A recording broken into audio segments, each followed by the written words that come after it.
Hi all, good evening. ഞാൻ പറയുന്നത് audible അല്ലേ? അതെ, ഓഡിബിളാ. Okay, thank U.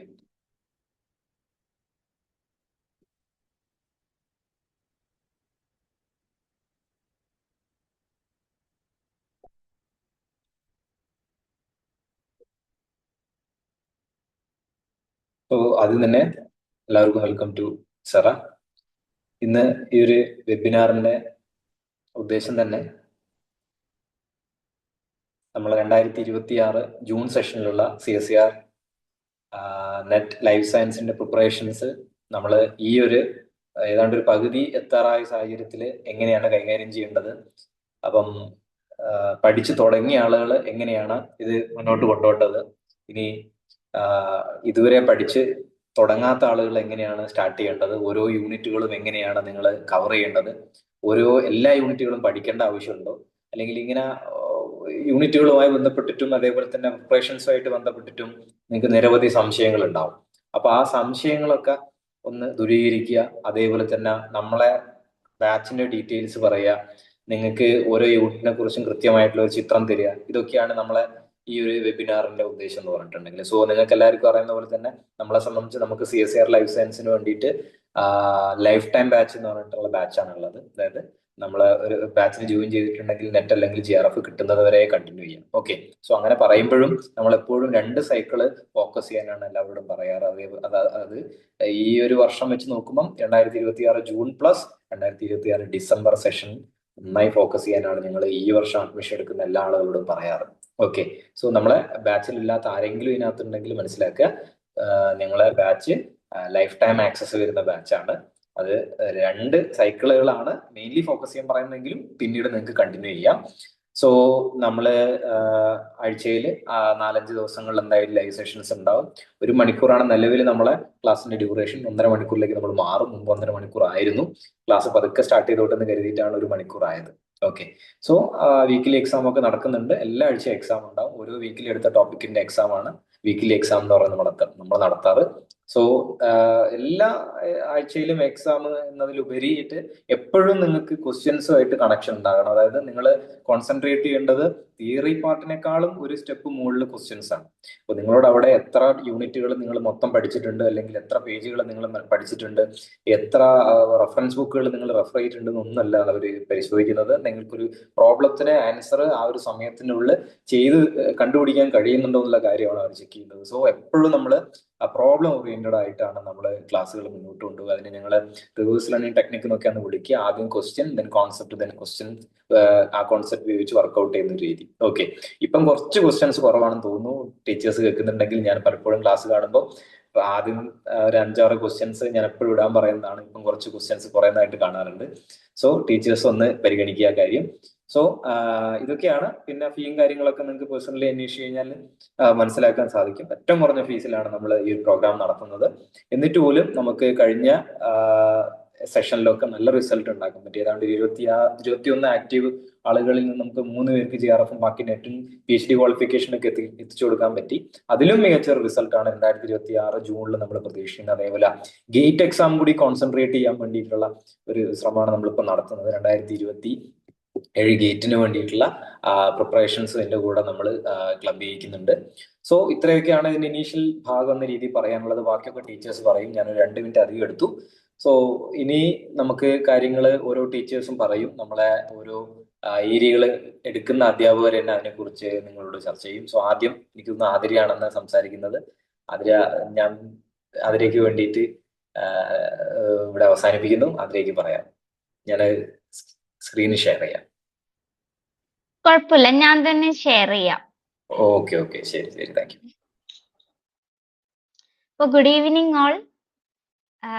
നമുക്ക് ജസ്റ്റ് ഇന്ന് ഡിസ്കസ് ചെയ്യേണ്ട പോർഷൻ എന്തൊക്കെയാന്ന് വെച്ച് കഴിഞ്ഞാൽ, ഞാൻ മെയിൻലി ഡീൽ ചെയ്യുന്ന ഏരിയ എന്ന് പറയുന്നത്, അപ്പൊ മുന്നേ നമ്മളുടെ ബാച്ചിനകത്ത് ജോയിൻ ചെയ്തവർക്ക് അറിയാം, മെയിൻലി വരുന്നത് മോളിക്കുലാർ ബയോളജി. അത് CSIR സിലബസ് എടുത്താൽ നിങ്ങൾക്ക് കാണാൻ പറ്റുന്നത് ഫണ്ടമെന്റൽ പ്രോസസ്സസ് എന്ന് പറയുന്ന ഒരു യൂണിറ്റ് ആയിട്ടാണ്. ഓക്കെ, സോ ഞാൻ ഷെയർ ചെയ്യാം.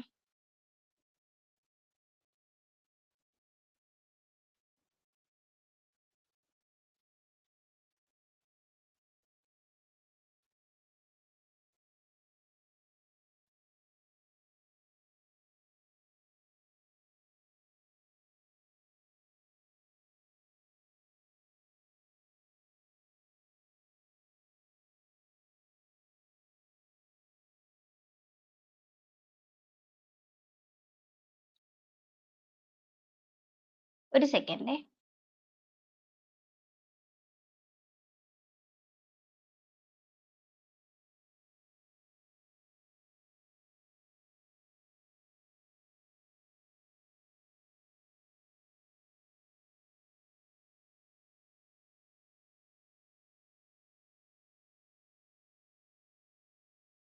ഒറ്റ സെക്കൻഡ്.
സോറി, അതിന്റെ ഒരു സിസ്റ്റം ഇപ്പൊ കേൾക്കാൻ പറ്റുന്നില്ലേ? കേൾക്കാം കേൾക്കാം. Okay okay.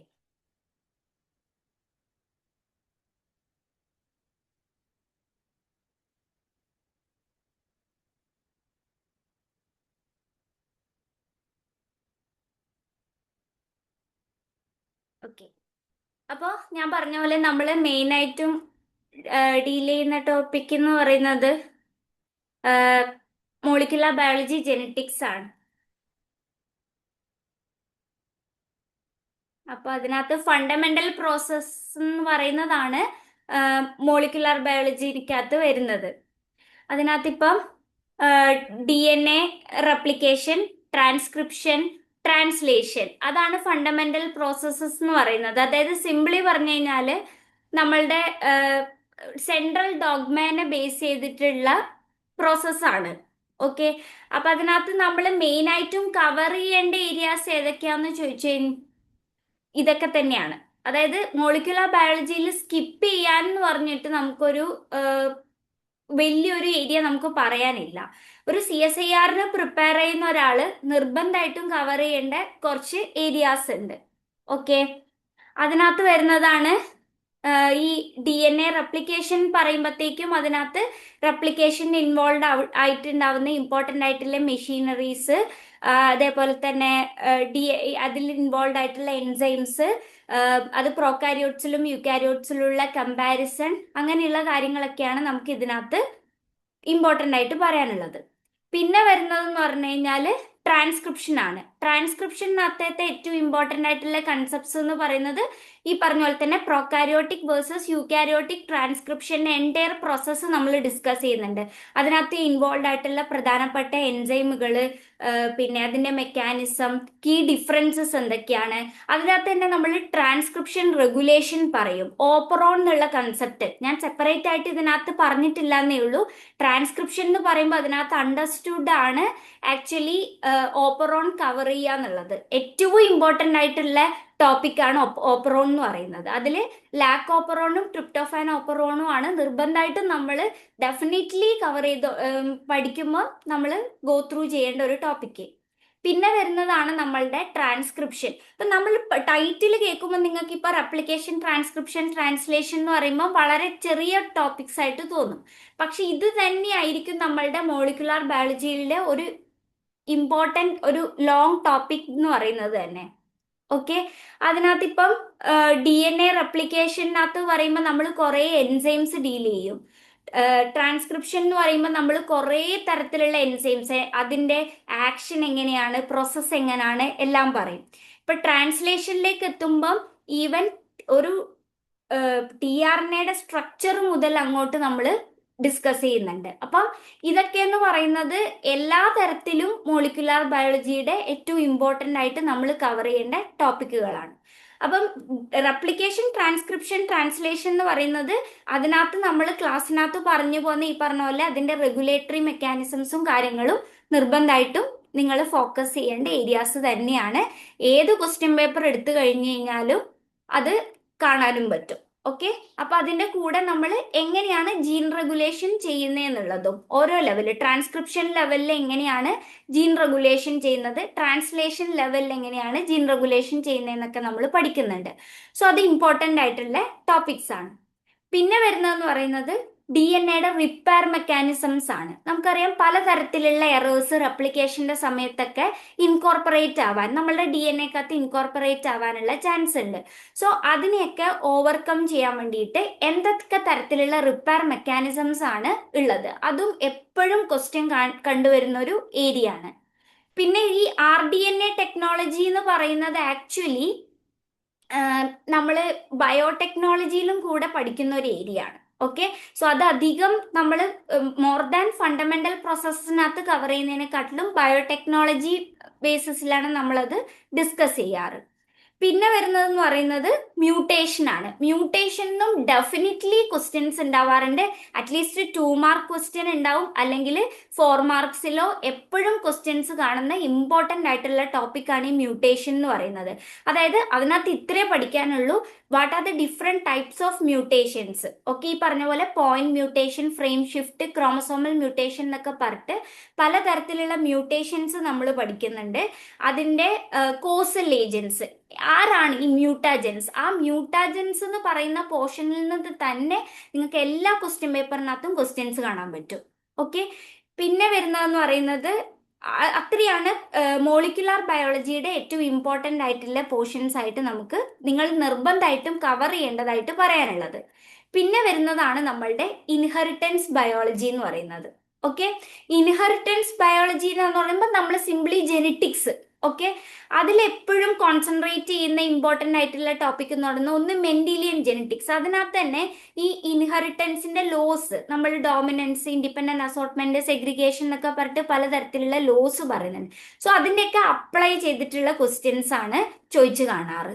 പിന്നെ ഈ പറഞ്ഞ പോലെ ജീൻ ഇന്ററാക്ഷൻ എന്ന് പറയുന്ന ടോപ്പിക്കും വളരെ ഇമ്പോർട്ടൻ്റ് ആണ്. എപ്പിസ്റ്റാസിസ്, പ്ലിയോട്രോപ്പി, കോംപ്ലിമെന്റേഷൻ ടെസ്റ്റ് എന്നൊക്കെ പറഞ്ഞിട്ട് ജീൻ ഇന്ററാക്ഷൻ ഉണ്ടാക്കുന്ന എഫക്ട്സ് അത് നിർബന്ധമായിട്ടും നമ്മൾ സ്കിപ്പ് ചെയ്യാണ്ട് നോക്കേണ്ട ഒരു ഏരിയ ആണ്.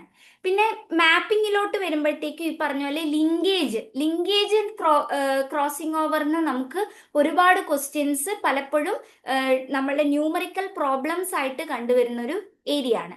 പിന്നെ chromosome mapping, recombination frequencies same. അതിനകത്ത് ഈ 3 പോയിന്റ് ടെസ്റ്റ് ക്രോസിൽ നിന്നും കോഎഫിഷ്യന്റ് ഓഫ് കോയിൻസിഡൻസ് കാൽക്കുലേറ്റ് ചെയ്യാനും മാപ്പ് കൺസ്ട്രക്ട് ചെയ്യാനും ഡിസ്റ്റൻസ് ബിറ്റ്വീൻ ദ ജീൻസ് കണ്ടുപിടിക്കാനും പോലുള്ള ക്വസ്റ്റ്യൻസ് ആണ്. അതായത് ന്യൂമറിക്കൽ പ്രോബ്ലംസ് കണ്ടുവരുന്ന ഒരു ഏരിയ ആണ് ഇതെന്ന് പറയുന്നത്. പിന്നെ sex determination and inheritance, obviously ഇതിനകത്തൊന്നും എന്തുണ്ടാവാറുണ്ട്, ക്വസ്റ്റ്യൻസ് ഉണ്ടാവാറുണ്ട്. സെക്സ് ഡിറ്റർമിനേഷൻ മെക്കാനിസംസ് പല ഓർഗാനിസംസിലും പല രീതിയിലാണ്. സോ അത് ഫോക്കസ് ചെയ്യേണ്ട ഒരു ഏരിയ ആണ്. പിന്നെ സെക്സ് ലിങ്ക്ഡ് ഇൻഹെറിറ്റൻസ് ഏതൊക്കെയാണ് എന്നുള്ളത്, ഈ ഡോസേജ് കോമ്പൻസേഷനും എക്സ് ഇനാക്ടിവേഷൻ എന്നൊക്കെ പറയുന്നത് ഈ പലതരത്തിലുള്ള സെക്സ് ഡിറ്റർമിനേഷന്റെ പാർട്ടായിട്ട് വരുന്ന ടോപ്പിക് തന്നെയാണ്. സോ അത് ജെനറ്റിക്സിൽ നമ്മൾ നിർബന്ധമായിട്ടും കവർ ചെയ്യേണ്ട ഒരു ഏരിയ ആണ്. പിന്നെ വരുന്നത് എന്ന് പറയുന്നത് ക്രോമസോമൽ അബറേഷൻസ്, ഈ പറഞ്ഞ പോലെ deletions and duplications, inversions and translocations, aneuploidy, polyploidy, അതുപോലെ തന്നെ പലതരത്തിലുള്ള ജെനറ്റിക് ഡിസോർഡേഴ്സ് ആൻഡ് സിൻഡ്രോംസ്. ഈ പറഞ്ഞിട്ടുള്ള ക്രോമസോമൽ അബറേഷൻസ് കാരണം ഉണ്ടാവുന്ന പലതരത്തിലുള്ള ഇപ്പൊ ക്ലൈൻഫിൽട്ടർ സിൻഡ്രോം, ടെർണർ സിൻഡ്രോം എന്നൊക്കെ പറഞ്ഞിട്ട് നമ്മൾ പഠിക്കുന്നുണ്ട്. സോ അങ്ങനെയുള്ള genetic disorders and their syndromes ആണ് അടുത്തത് നമുക്ക് ഇമ്പോർട്ടൻ്റ് ആയിട്ട് ഫോക്കസ് ചെയ്യേണ്ടത്. പിന്നെ വരുന്നതെന്ന് പറഞ്ഞത് എക്സ്ട്രാ ന്യൂക്ലിയർ ഇൻഹെറിറ്റൻസിനകത്ത് വരുന്നത്, അതായത് ഇപ്പം mitochondrial and chloroplast genetics, maternal inheritance. ഒരു മുന്നേ ഉള്ള ക്വസ്റ്റ്യൻ പേപ്പറിൽ അധികം ഈ മൈറ്റോകോൺട്രിയൽ ഇൻഹെറിറ്റൻസ് ഒന്നും ചോദിച്ചു കാണാറില്ല. പക്ഷെ ഇപ്പൊ ലേറ്റസ്റ്റ് ആയിട്ട് നമ്മൾ ജെനറ്റിക്സിൽ സ്കിപ്പ് ചെയ്യരുത് എന്ന് പറയുന്ന ഏരിയ ആണ് ഇത്. പിന്നെ അടുത്തത് വെരി വെരി വെരി ഇമ്പോർട്ടൻറ്റ്, ഒരിക്കലും സ്കിപ്പ് ചെയ്യരുത്, population genetics, Hardy Weinberg equilibrium. ഇതില്ലാത്തൊരു ക്വസ്റ്റ്യൻ പേപ്പർ CSIR-ന് ഇല്ല എന്ന് തന്നെ പറയാം. ഏറ്റവും കൂടുതലല്ല ഏറ്റവും തവണ ക്വസ്റ്റ്യൻ ചോദിച്ചിട്ടുള്ള ഒരു ഏരിയ ആണ്. ആൻഡ് വൺസ് പഠിച്ചു കഴിഞ്ഞാൽ നമുക്ക് ഏറ്റവും പെട്ടെന്ന് ആൻസർ ചെയ്യാനും പറ്റും. ഓക്കെ, കൺസെപ്റ്റ് കിട്ടിക്കഴിഞ്ഞാൽ നമുക്ക് ചെയ്യാൻ പറ്റുന്ന ഒരു ഏരിയ ആണ്. ന്യൂമറിക്കൽ പ്രോബ്ലംസ് ആണ് ചോദിച്ചു കാണാറ്. അപ്പോൾ എപ്പോഴും എല്ലാവരും ബയോളജി പഠിക്കുന്നവരുടെ ഒരു ടെൻഡൻസി ജെനറ്റിക്സ് സ്കിപ്പ് ചെയ്യാൻ ന്യൂമറിക്കൽ ആയിട്ടുള്ള കാര്യങ്ങൾ വരുന്നു എന്നുള്ളതുകൊണ്ടാണ്. പക്ഷെ വൺസ് നമുക്ക് അതിന്റെ കൺസെപ്റ്റ് കിട്ടിക്കഴിഞ്ഞാൽ ഏറ്റവും ഈസി ആയിട്ട് കവർ ചെയ്യാൻ പറ്റുന്ന, നമുക്ക് അറ്റ്ലീസ്റ്റ് ഒരു 6 മാർക്സോ അല്ലെങ്കിൽ അറ്റ്ലീസ്റ്റ് ഒരു 4 മാർക്സ് എങ്കിലും കിട്ടാവുന്ന ഒരു ഏരിയ ആണ് ഈ പോപ്പുലേഷൻ ജെനറ്റിക്സിൽ ഈ ഹാർഡി വെയിൻബർഗ് ഇക്വിലിബ്രിയം എന്ന് പറയുന്ന ഏരിയ. പിന്നെ ക്വാണ്ടിറ്റേറ്റീവ് ജെനറ്റിക്സിനകത്തും ഈ പറഞ്ഞ പോലെ ഹെറിറ്റബിലിറ്റിയിൽ നിന്നും പോളിജെനറ്റിക് ഇൻഹെറിറ്റൻസ്, ഹെറിറ്റബിലിറ്റിന്ന് ഇപ്പൊ റീസെന്റ് നമുക്ക് കുറെ ക്വസ്റ്റ്യൻസ് കണ്ടുവരാറുണ്ട്. കുറെ ക്വസ്റ്റ്യൻസ് അല്ല, എല്ലാ പ്രാവശ്യവും ക്വസ്റ്റ്യൻസ് കണ്ടുവരുന്ന ഒരു ഏരിയ ആണ് ഈ ഹെറിറ്റബിലിറ്റി. അതേപോലെ ഹെറിറ്റബിലിറ്റി ആണ് അതിനകത്ത് ഏറ്റവും കൂടുതൽ ഇപ്പൊ റീസെന്റ് കണ്ടുവരുന്നത്. പിന്നെ വരുന്നതെന്ന് വെച്ച് കഴിഞ്ഞാൽ പെഡിഗ്രി അനാലിസിസ് ആണ്. പെഡിഗ്രി ഈ ലാസ്റ്റ് എക്സാമിന് ചോദിച്ചിട്ടില്ല എന്നേ ഉള്ളൂ. ആൻഡ് അതിനു മുമ്പേ ഒക്കെ നമ്മൾ നോക്കിക്കഴിഞ്ഞാൽ CSIR-ന്റെ എല്ലാ ക്വസ്റ്റ്യൻ പേപ്പറിലും അല്ലെങ്കിൽ നിങ്ങൾ ഏത് ബയോളജിയുടെ കോമ്പറ്റേറ്റീവ് എക്സാമിന് പോയി കഴിഞ്ഞ് കഴിഞ്ഞാലും ഡെഫിനറ്റ്ലി ചോദിക്കുന്ന ഒരു ടോപ്പിക്കാണ് പെഡിഗ്രി അനാലിസിസ്. ആൻഡ് അതും നമ്മളുടെ ക്ലാസ്സിനകത്ത് നമ്മൾ ഏറ്റവും ഡീറ്റെയിൽഡ് ആയിട്ട് ക്വസ്റ്റ്യൻ ചെയ്യിപ്പിച്ച് കവർ ചെയ്യുന്നൊരു ഏരിയ തന്നെയാണ് ഈ Pedigree analysis. And class attend ചെയ്തവർക്ക് അറിയാം, പെഡിഗ്രിയുടെ ക്ലാസ്സിൽ ഞാൻ തിയറി പറയുന്നതിനെക്കാട്ടിലും ക്ലാസ്സിൽ ക്വസ്റ്റ്യൻ ചെയ്യിച്ചിട്ട് നമ്മൾ അത് ഡിസ്കസ് ചെയ്തിട്ടാണ് പോയത്. ആൻഡ് അത് ഹെൽപ്ഫുൾ ആണെന്ന് അന്ന് അറ്റൻഡ് ചെയ്തവരൊക്കെ പറഞ്ഞിട്ടുണ്ട്. സോ അങ്ങനെയായിരിക്കും. ഈ മോളിക്കുലാർ ബയോളജി ഡീൽ ചെയ്യുന്ന രീതിയിലല്ല നമ്മളിവിടെ ജെനറ്റിക്സിന്റെ ക്ലാസ് മോസ്റ്റ്ലി ഡീൽ ചെയ്യുന്നത്. ജെനറ്റിക്സിൽ തിയറി ആയിട്ട് പറയുന്നത് കുറവായിരിക്കും, കൂടുതൽ ഫോക്കസ് ഉണ്ടാവുക നമ്മൾ ക്വസ്റ്റ്യൻസിലും പ്രോബ്ലംസിലും ആയിരിക്കും. അതാണ് അതിന് ഏറ്റവും ആവശ്യമായിട്ടുള്ളത്. മോളിക്കുലാർ ബയോളജി നമ്മൾ തിയറി പറയുക, പിന്നെ ക്വസ്റ്റ്യൻസ് നമ്മൾ വർക്ക്ഔട്ട് ചെയ്തിട്ട് ഈസി ആക്കുക എന്നുള്ളതാണ് അതിൻ്റെ ഒരു മെത്തേഡ് എന്ന് പറയുന്നത്. സോ രണ്ടിനും ക്വസ്റ്റ്യൻസ് ഇമ്പോർട്ടൻ്റ് തന്നെയാണ്. ഈ പറഞ്ഞ പോലെ ഇതൊക്കെയാണ് ഏറ്റവും ഇമ്പോർട്ടൻ്റ് ആയിട്ട് ഈ രണ്ട് ഫണ്ടമെന്റൽ പ്രോസസ്സിൽ നിന്നും ഇൻഹെറിറ്റൻസ് ബയോളജിയിൽ നിന്നും നിങ്ങൾ സ്കിപ്പ് ചെയ്യേണ്ടിയില്ലാത്ത അല്ലെങ്കിൽ ഇമ്പോർട്ടൻ്റ് ആയിട്ട് പഠിക്കാൻ ജെനറ്റിക്സിൽ വരുന്ന ഒരു ഏരിയ ആണ് ഇത്. ഇത് ഇൻക്ലൂഡ് ചെയ്തപ്പോൾ മാറിപ്പോയത്. അതായത് ഈ മൈക്രോബിയൽ ജെനറ്റിക്സ് എന്ന് പറയുന്ന ഏരിയ ഇതേപോലെ തന്നെ ജെനറ്റിക്സിലത്തെ അനദർ ഇമ്പോർട്ടൻറ്റ് മൈക്രോബിയൽ ജെനറ്റിക്സ് നമ്മൾ പഠിക്കും. വൈറസിന്റെ സ്ട്രക്ചർ, അതേപോലെ ബാക്ടീരിയയിലെ പല type of genetic exchange mechanisms, അങ്ങനെയുള്ള ടോപ്പിക്കുകൾ. അതും ഈ പറഞ്ഞ പോലെ തന്നെ അധികം മാപ്പിങ്ങുമായിട്ടൊക്കെ ബാക്ടീരിയൽ മാപ്പിംഗ് ഒക്കെ ആയിട്ട് റിലേറ്റ് ചെയ്തിട്ട് ജെനറ്റിക്സിനകത്ത് ചോദിച്ചു വരുന്ന ഒരു ഏരിയ ആണ്. അപ്പൊ ഇത്രയാണ് ഈ രണ്ട് യൂണിറ്റിൽ നിന്ന് ഞാൻ പറയും. നമ്മൾ CSIR അല്ലെങ്കിൽ ഇപ്പൊ ഗേറ്റിന്റെ കാര്യം പറഞ്ഞു, ഏതൊരു എക്സാമിനും സ്കിപ്പ് ചെയ്യാൻ പാടില്ലാത്ത ഏറ്റവും ഇമ്പോർട്ടൻ്റ് ആയിട്ടുള്ള രണ്ട് യൂണിറ്റ്സ് ആണ് ഇത് രണ്ടെന്ന് പറയുന്നത്. ജെനറ്റിക്സ് സ്കിപ്പ് എന്ന് വെച്ച് കഴിഞ്ഞാൽ ചിലവർ ഓപ്ഷണലായിട്ട് എടുത്ത് കാണാറുണ്ട്. പക്ഷെ നമ്മൾ പഠിച്ചു കഴിഞ്ഞാൽ ഡെഫിനറ്റ്ലി നമുക്ക് അറ്റൻഡ് ചെയ്യാൻ പറ്റുന്നതും നല്ല മാർക്ക് കിട്ടാൻ സാധ്യതയുള്ളൊരു ഏരിയ ആണ്. സോ ഇത്രയാണ് നമുക്ക് ഇമ്പോർട്ടൻ്റ് ആയിട്ടുള്ള ഈ രണ്ട് യൂണിറ്റ്സിൽ നിന്നുള്ള ഇമ്പോർട്ടൻ്റ് ആയിട്ട് ഫോക്കസ് ചെയ്യേണ്ട ടോപ്പിക്സിനെ പറ്റിയിട്ട് പറയാനുള്ളത്. ഓക്കെ, അപ്പോൾ ഫർദർ എന്തെങ്കിലും ചോദിക്കാനുണ്ടെങ്കിൽ ചോദിക്കാം.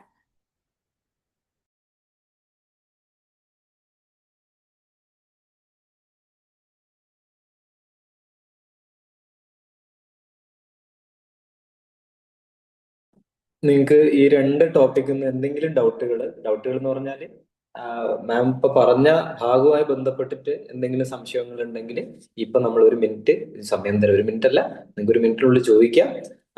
അത് കഴിഞ്ഞാൽ നമ്മൾ അടുത്ത ടോപ്പിക്കിലേക്ക് പോകും.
റീകോംബിനന്റ് ടെക്നോളജിയിൽ നിന്ന് എങ്ങനത്തെ ക്വസ്റ്റ്യൻസാ വരാം? അതിനകത്ത് നിന്ന് ആക്ച്വലി നമ്മൾ ഈ വെക്ടേഴ്സിനകത്ത് നമ്മൾ അങ്ങനെയുള്ള, അതായത് ജീൻ ട്രാൻസ്ഫറിന്റെ മെക്കാനിസം ആയിരിക്കും നമ്മൾ തിയറി ആയിട്ട് ഡിസ്കസ് ചെയ്യുക. അതാ ഞാൻ പറഞ്ഞത്, അത് കുറച്ചും കൂടി ബയോടെക്നോളജി ആസ്പെക്റ്റിലാണ് ക്വസ്റ്റ്യൻസ് ചോദിക്കാം. അപ്പം പലപ്പോഴും ചോദിക്കാറ് ഈ റെസ്ട്രിക്ഷൻ എൻസൈംസ് വെച്ചിട്ട് കട്ട് ചെയ്യുമ്പം ജനറേറ്റ് ചെയ്യപ്പെടുന്ന ഫ്രാഗ്മെന്റ്സിന്റെ ലെങ്ത് ഒക്കെ വെച്ചിട്ടുള്ള ക്വസ്റ്റ്യൻസ് ആണ് നോർമലി ചോദിച്ചു കാണുക. അതായത് പലതരത്തിലുള്ള റെസ്ട്രിക്ഷൻ എൻസൈംസ് നമുക്ക് തരും. ആ റെസ്ട്രിക്ഷൻ എൻസൈംസ് വെച്ചിട്ട് ഒരു DNA കട്ട് ചെയ്യുമ്പം അതിൽ നമുക്ക് കിട്ടുന്ന ബാൻഡ്സ് എങ്ങനെയായിരിക്കും, മനസ്സിലായോ? അപ്പം റെസ്ട്രിക്ഷൻ എൻസൈംസ് വെച്ച് കട്ട് ചെയ്യുന്നത് വെച്ച് ആ തരത്തിലുള്ളതാണ് കൂടുതലും ഈ റീകോമ്പിനന്റ് DNA ടെക്നോളജിന്ന് ചോദിക്കാറ്. ഓക്കെ, അത് നമ്മൾ ടോപ്പിക് ഡിസ്കസ് ചെയ്യുമ്പോൾ നമ്മൾ ക്വസ്റ്റ്യൻസ് ബാക്കോട്ടേക്ക് വരുമ്പോൾ നമ്മുടെ റിവേഴ്സ് ലേണിംഗ് ടെക്നിക് ആണല്ലോ, അതിനകത്ത് നമ്മൾ ക്വസ്റ്റ്യൻ ആ ഏരിയ പറയുമ്പോൾ ക്വസ്റ്റ്യൻ ബാക്കോട്ടേക്ക് വരുമ്പോൾ നിങ്ങൾക്ക് കുറച്ചുകൂടി ക്ലാരിറ്റി കിട്ടും. സിംപ്ലി പറഞ്ഞു കഴിഞ്ഞാൽ അതിൽ ഇത്ര തന്നെയാണ്. അതായത് നമ്മൾ ഇക്കോ കാർബൺ പോലുള്ള പലതരത്തിലുള്ള റെസ്ട്രിക്ഷൻ എൻസൈംസ് ഇത്ര KB ലെങ്ത് ഉള്ളതായിട്ട് DNA ഫ്രാഗ്മെന്റ്സിനെ പല സ്ഥലത്തായിട്ട് കട്ട്സ് ഉണ്ടാക്കുമ്പോൾ എങ്ങനെയുള്ള ഇതൊക്കെയാ നമുക്ക് കിട്ടുക, ഫ്രാഗ്മെന്റ്സ് ആ കിട്ടുക എന്നൊക്കെ പോലുള്ള ക്വസ്റ്റ്യൻസ് ആണ്. അത് ന്യൂമറിക്കൽ ആയിട്ടും ചോദിക്കാറുണ്ട്, അതല്ലാതെ ലോജിക്കൽ വൈസ് ഉള്ള ക്വസ്റ്റ്യൻസും ആ ഏരിയയിൽ നിന്ന് ചോദിക്കാറുണ്ട്. ചിലപ്പോൾ നമുക്ക് ഈ ന്യൂമറിക്കൽ ആയിട്ട് ചെയ്യേണ്ടതായിരിക്കും, ചിലത് ഡയറക്റ്റ് ആയിട്ട് തിയറി അപ്ലൈ ചെയ്ത് ലോജിക്കൽ ആയിട്ട് ആൻസർ ചെയ്യേണ്ട ക്വസ്റ്റ്യൻസ് കൂടുതലും റീകോമ്പിനന്റ് DNA ടെക്നോളജി എന്ന് ചോദിക്കുന്നത് 4 മാർക്സ് ക്വസ്റ്റ്യന്റെ, അതായത് C പാർട്ട് ക്വസ്റ്റ്യൻ ആണ് ചോദിക്കാറ്.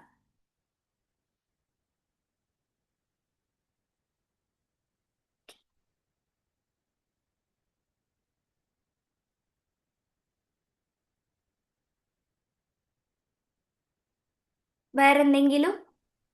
വേറെ ആർക്കെങ്കിലും സംശയം ഉണ്ടെങ്കിൽ പെട്ടെന്ന് ചോദിക്കുക, നമുക്ക് അടുത്ത ടോപ്പിക്കിലേക്ക് പോകണം. ആർക്കും ഇല്ലെന്ന് കരുതുന്നു. So thank you Athira. ജെനറ്റിക്സിന്റെയും മോളിക്കുലാർ ബയോളജിന്റെയും സംബന്ധിച്ച് എനിക്ക് തോന്നുന്നു അത്യാവശ്യം നല്ല വെയിറ്റേജ് ഉള്ള ഏരിയകളാണ്. ആ ഏരിയകളെ വളരെ വ്യക്തമായിട്ട് പറഞ്ഞിട്ടുണ്ട്. വിശദമായിട്ട് ഡിസ്കസ് ചെയ്യാൻ നമുക്കൊരു സമയമില്ല. പക്ഷെ ഇതാണ് നിങ്ങൾ ഈ 2 ഏരിയകളിലും മനസ്സിലാക്കേണ്ടത് എന്നുള്ളതാണ് ആതിരേന്റെ സെഷൻ മനസ്സിലാകുന്നത്. സോ ഇനി നമുക്ക് അടുത്തൊരു ടോപ്പിക്കിലേക്ക് പോകാം. വിഷ്ണു ഉണ്ടോ? ഞാൻ ജോയിൻ ചെയ്തിട്ടുണ്ട്. ഓക്കെ, വിഷ്ണു പ്രസന്റ് ചെയ്യല്ലേ അല്ലേ? So good evening all. So ഞാൻ നിങ്ങൾക്ക് മെയിൻലി എടുക്കാൻ പോകുന്ന ടോപ്പിക് എന്ന് പറയുന്നത് ഡെവലപ്മെന്റൽ ബയോളജി, അതേപോലെ തന്നെ എനിമൽ ഫിസിയോളജി ടോപ്പിക്സ് ആയിരിക്കും. സോ ഈ ടോപ്പിക്കിനെ കുറിച്ച് പറയുകയാണെങ്കിൽ PGക്ക് എല്ലാവരും പഠിക്കുന്ന ടോപ്പിക് ആവണമെന്നില്ല. ഇപ്പം സുവോളജി ഒക്കെ പഠിക്കുന്നവർ കാര്യമായിട്ട് പഠിക്കുന്ന ടോപ്പിക്സ് ആണ് ഡെവലപ്മെന്റൽ ബയോളജി, ആനിമൽ ഫിസിയോളജി. പക്ഷേ ഷുവർ ആയിട്ട് സ്ലൈഡ് ഷോ ഇട്ടാൽ മതി. ഓക്കെ, സോ അതുകൊണ്ട് തന്നെ സെലക്റ്റീവ് ആയിട്ടുള്ള ചില ആൾക്കാർക്ക് അഡ്വാൻറ്റേജ് കിട്ടുന്ന ഒരു ടോപ്പിക് ആണ് ഇത്. സോ ഇപ്പൊ സുവോളജിക്കാർക്കൊക്കെ അവരുടെ ഒരു മാസ്റ്റർ കോട്ട എന്ന് പറയുന്നത് ഡെവലപ്മെന്റൽ ബയോളജിയും അതേപോലെ തന്നെ അനിമൽ ഫിസിയോളജിയും. സോ ഈ ഡെവലപ്മെന്റൽ ബയോളജിയും ഫിസിയോളജിയും വരുമ്പം പ്ലാന്റും അനിമലും സെപ്പറേറ്റ് ഉണ്ടാവും. സോ ബോട്ടണി സുവോളജി പഠിക്കുന്ന ആൾക്കാർക്കാണ് ഇതിന്റെ ഒരു സെലക്റ്റീവ് അഡ്വാൻറ്റേജ് ഉള്ളത്. സോ അതുകൊണ്ട് തന്നെ ബാക്കി ടോപ്പിക്സ് വരുന്ന മൈക്രോബയോളജി, ബയോകെമിസ്ട്രി, ബയോടെക്നോളജി വരുന്ന ആൾക്കാർ അവർക്ക് കുറച്ചൊക്കെ ഇതിന്റെ പോർഷൻസ് പഠിക്കുന്നുണ്ടാവും. പക്ഷെ അവർ കുറച്ചും കൂടെ ഡീറ്റെയിൽഡ് ആയിട്ട് പഠിക്കേണ്ടതാണ്. സോ മെയിൻലി നോക്കുകയാണെന്ന് വെച്ച് കഴിഞ്ഞാൽ C പാർട്ടിലാണെങ്കിലും B പാർട്ടിൽ ഇതിൽ നിന്ന് ഡയറക്റ്റ് ക്വസ്റ്റ്യൻസ് വരാറുള്ളത്. C പാർട്ടിലേക്ക് വരുമ്പോഴേക്കും നമുക്ക് കുറച്ചും കൂടെ ഹയർ ലെവലിലുള്ള അപ്ലിക്കേഷൻ ലെവൽ ക്വസ്റ്റ്യൻസ് ആണ് ഇതിൽ നിന്ന് നമുക്ക് എക്സ്പെക്ട് ചെയ്യാൻ വേണ്ടിയിട്ട് പറ്റുന്നത്.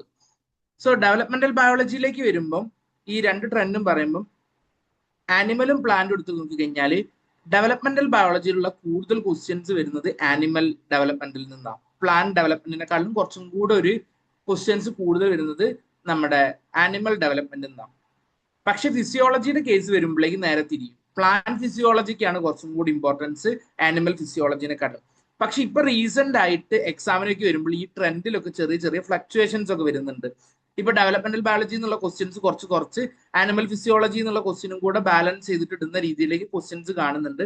സോ റീസെന്റ് മുമ്പ് ഉണ്ടായിരുന്ന ബാച്ചിലുള്ള ആൾക്കാർക്ക് അറിയാം നമ്മൾ മേ ബി ഫിസിയോളജി അത്ര ഡീറ്റെയിൽഡ് ആയിട്ട് ഡിസ്കസ് ചെയ്യില്ല. പക്ഷെ ഇപ്പൊ മുതൽ നമ്മൾ ആനിമൽ ഫിസിയോളജി ഡീറ്റെയിൽഡ് ആയിട്ട് ഡിസ്കസ് ചെയ്യാൻ വേണ്ടി തുടങ്ങിയിട്ടുണ്ട്. സോ ആദ്യം ഞാൻ ഡെവലപ്മെന്റൽ ബയോളജിയിലേക്ക് പോവാം.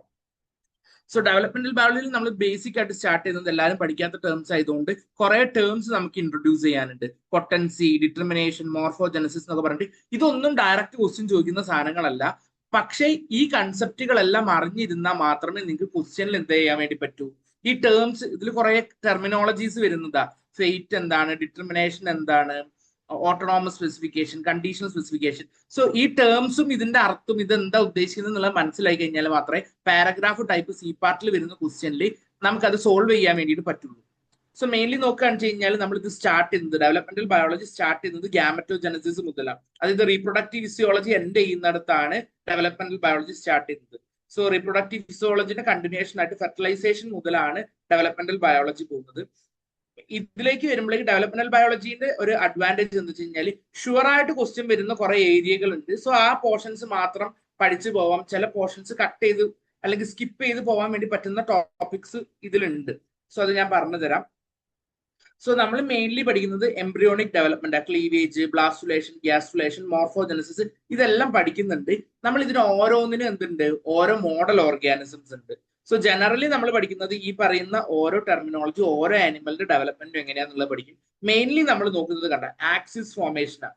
ഈ പറയുന്ന മൈനർ ഓർഗാനിസം ആണെങ്കിലും അഡ്വാൻസ്ഡ് ഓർഗാനിസം ആണെങ്കിലും അതിലുള്ള axis development, anterior, posterior, dorsal, ventral, ഇങ്ങനെ ആക്സിസ് സ്പെസിഫിക്കേഷൻ നമ്മൾ എല്ലാത്തിനും പഠിക്കും. സോ ഇതിൽ കമ്മിങ് ടു മോഡൽ ഓർഗാനിസം, ഇതിൽ നിങ്ങൾ പഠിക്കുന്ന ഒരു കാര്യമാണ് പാറ്റേൺ ഫോർമേഷൻ. എങ്ങനെയാണ് ഇപ്പൊ മോളിക്കുലാർ ബയോളജിന്റെ ചില അപ്ലൈഡ് വേർഷൻസും ഈ പറയുന്നതിൽ വരാണ്ട്. ഇതിലും നമുക്ക് സെൽ ബയോളജി, മോളിക്കുലാർ ബയോളജിയുടെ ചില സെൽ സിഗ്നലിംഗ് പഠിക്കാനുണ്ട്, അതേപോലെ തന്നെ സെല്ലുലാർ ഇന്ററാക്ഷൻസ് പഠിക്കാനുണ്ട്.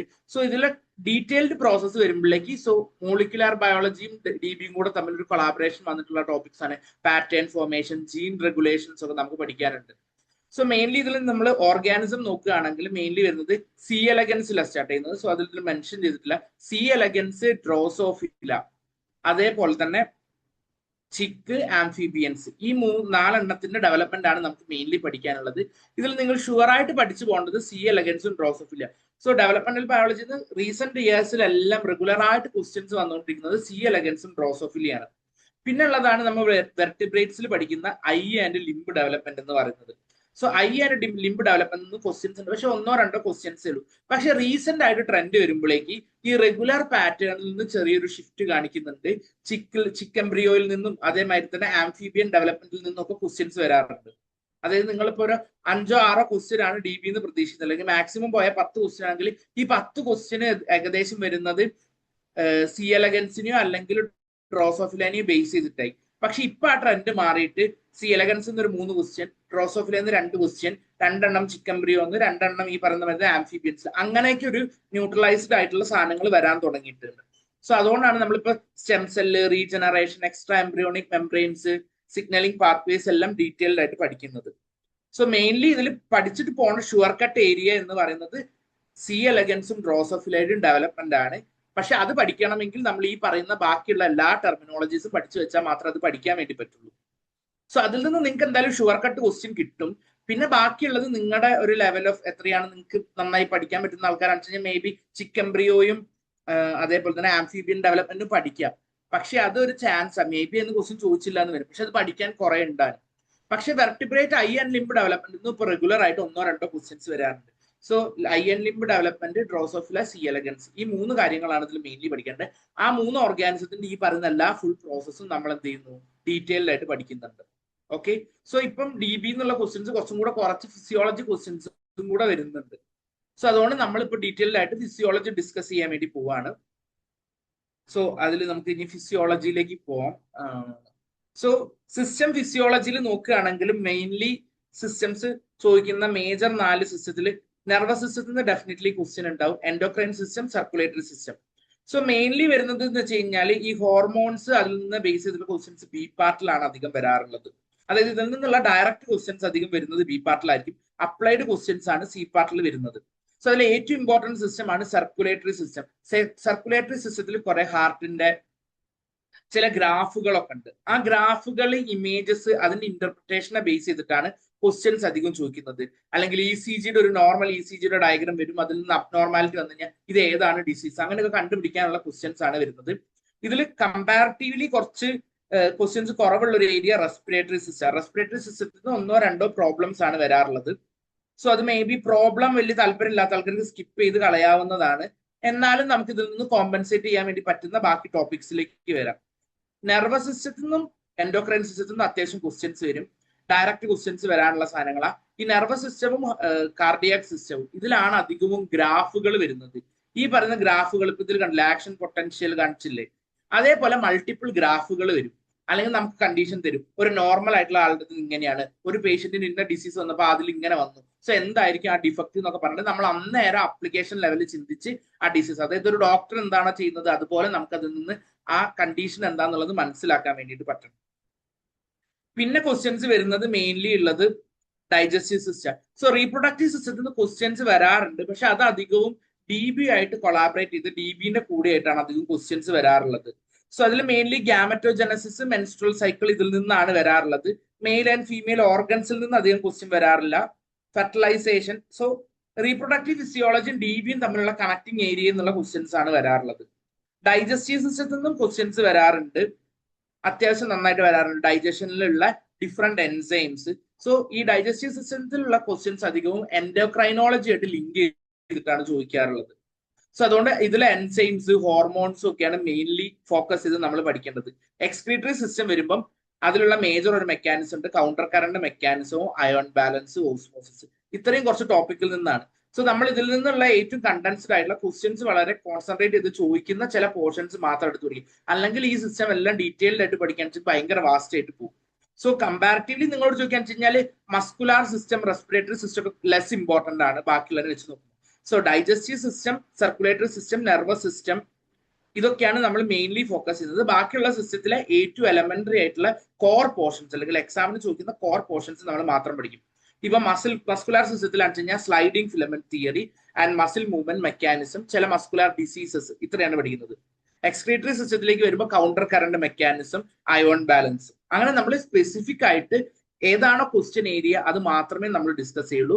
ബാക്കി digestive system, circulatory system, nervous system ഒക്കെ ആണെങ്കിൽ നമ്മൾ ഫുൾ ഡീറ്റെയിൽഡ് ആയിട്ട് പഠിക്കും. കാരണം ഇതിലുള്ളൊരു ചാൻസ് എന്താണെന്ന് വെച്ച് കഴിഞ്ഞാൽ ചില സമയങ്ങളിൽ ഫിസിയോളജിന്ന് കൂടുതൽ അനിമൽ ഫിസിയോളജിന്ന് ക്വസ്റ്റ്യൻസ് ഉണ്ടാവും, ചില സമയങ്ങളിൽ ക്വസ്റ്റ്യൻസേ ഉണ്ടാവാറില്ല. സോ അതുകൊണ്ട് നമ്മൾ ഇനി റിസ്ക് എടുക്കണ്ട എന്നുള്ളതുകൊണ്ടാണ് നമ്മൾ അധികം എന്ത് ചെയ്യുന്നത്, ഫിസിയോളജിയും കൂടെ പഠിച്ചു പോകുന്നത്. കാരണം ഇപ്പം റീസെന്റ് ആയിട്ട് 2-3 വർഷങ്ങളിലായിട്ട് ഫിസിയോളജിയും DB ഒക്കെ ഒരു പാരലൽ ലെവലിലായിട്ട് അവർ ഈക്വൽ ബാലൻസ് ചെയ്തിട്ടാണ് ക്വസ്റ്റ്യൻ എടുക്കുന്നത്. സോ അതുകൊണ്ട് നമ്മളിപ്പോൾ ഫിസിയോളജിയും ഡെഫിനറ്റ്ലി പഠിക്കേണ്ടതാ. പക്ഷെ എന്നോട് ചോദിക്കുകയാണെങ്കിൽ കമ്പയർഡ് ടു അനിമൽ ഫിസിയോളജി നിങ്ങൾക്ക് പ്ലാന്റ് ഫിസിയോളജി എന്നാണ് കമ്പാരിറ്റീവ്ലി കൂടുതൽ ക്വസ്റ്റ്യൻസ് വരുന്നത്. പക്ഷേ ഇപ്പം കുറച്ച് പേർക്കെങ്കിലും ഉണ്ടാവുമായിരിക്കും. ഇപ്പം എന്നോട് ചോദിക്കുകയാണെങ്കിൽ ഞാൻ നിങ്ങളോട് ഡെഫിനറ്റ്ലി പറയും DBക്ക് കൂടുതൽ ഇമ്പോർട്ടൻസ് കൊടുക്കുക. അത് കഴിഞ്ഞിട്ട് ഒരു ലെവൽ ഇമ്പോർട്ടൻസ് കുറച്ചിട്ട് വേണമെങ്കിൽ നിങ്ങൾക്ക് ഫിസിയോളജിക്ക് കൊടുക്കാം. കാരണം അത് ഡിപ്പെൻഡ് ഓൺ ഇയേഴ്സ്. ചിലപ്പോൾ നിങ്ങൾ ഫിസിയോളജി ഭയങ്കര ഫോക്കസ് ചെയ്ത് may be animal physiology question ഇല്ലാണ്ട് പ്ലാന്റ് ഫിസിയോളജി എന്ന് വരാം. സോ അവിടെയൊക്കെ ചെറിയൊരു ചാൻസ് കിടക്കുന്നുണ്ട്. പക്ഷെ DB നിങ്ങൾ പഠിച്ചു പോയി കഴിഞ്ഞാൽ ഒരു 3-4 ക്വസ്റ്റ്യൻസ് ഷുവറാ, അത് നമുക്ക് എന്തായാലും പറയാൻ വേണ്ടി പറ്റും. ആനിമൽ DB ഷുവർ ആണ്, പക്ഷേ ആനിമൽ ഫിസിയോളജി വരുമ്പോഴേക്കും നമുക്കൊരു പാർഷ്യൽ. പക്ഷേ നിങ്ങളിപ്പോൾ ഓൾറെഡി ഇത് പഠിക്കുന്ന ആൾക്കാരാണ്, അല്ലെങ്കിൽ ഈ ടോപ്പിക്സിനെ കുറിച്ച് ടച്ച് ഉള്ള ആൾക്കാരാണെന്ന് വെച്ചാൽ ഡെഫിനറ്റ്ലി നിങ്ങൾ എന്ത് ചെയ്യണം, പഠിച്ചിട്ട് പോകണം. സോ കമ്മിങ് ടു എന്താണ് ബോട്ടണി പാഷനിലേക്ക് പോകുമ്പോഴേക്ക് അത് സാർ പറയുന്നുണ്ട്, അജയ് സാർ നിങ്ങളോട് ഡീറ്റെയിൽ ആയിട്ട് പറയും. പ്ലാന്റ് ഫിസിയോളജി കുറച്ചും കൂടെ ക്വസ്റ്റ്യൻ കോൺട്രിബ്യൂഷൻ ഉള്ളതാണ് ആനിമൽ ഫിസിയോളജിന് വെക്കുമ്പോൾ. സോ ഫിസിയോളജി വരുമ്പോൾ നിങ്ങൾ അവിടെ കൂടുതൽ ഇമ്പോർട്ടൻസ് കൊടുക്കുക, DB വരുമ്പോൾ ആനിമലിന് കൂടുതൽ ഇമ്പോർട്ടൻസ് കൊടുക്കുക. സോ അങ്ങനെയാണ് നമ്മൾ ഇവിടെ ക്ലാസ്സിൽ പഠിപ്പിക്കുന്നതും. സോ ഇത്രയാണ് നമുക്ക് ഓവറോൾ പറയാനുള്ളത്. ആർക്കെങ്കിലും എന്തെങ്കിലും ഡൗട്ടോ കാര്യങ്ങളോ ചോദിക്കണമെങ്കിൽ ചോദിച്ചോളുക, പറഞ്ഞുതരാം. ഓക്കെ. സോ ഇവിടെ ജസ്റ്റ് ഉള്ള കാര്യം എന്താ വെച്ച് കഴിഞ്ഞാൽ ക്വസ്റ്റ്യനിൽ ഇങ്ങനെ ഒരു ചിലപ്പോൾ ട്രെൻഡ് ഇങ്ങനെ ഈ സ്ഥലത്ത് നിന്ന് കൂടുതൽ കുറവെന്ന് പറയുന്ന ഒരു ട്രെൻഡ് വരാറുണ്ട്. സോ അത് നമുക്കൊന്നും ചെയ്യാൻ വേണ്ടി പറ്റില്ല. സോ അത് മാത്രമാണ് ഇതിലുള്ള ഒരു റിസ്ക് എലമെന്റ്.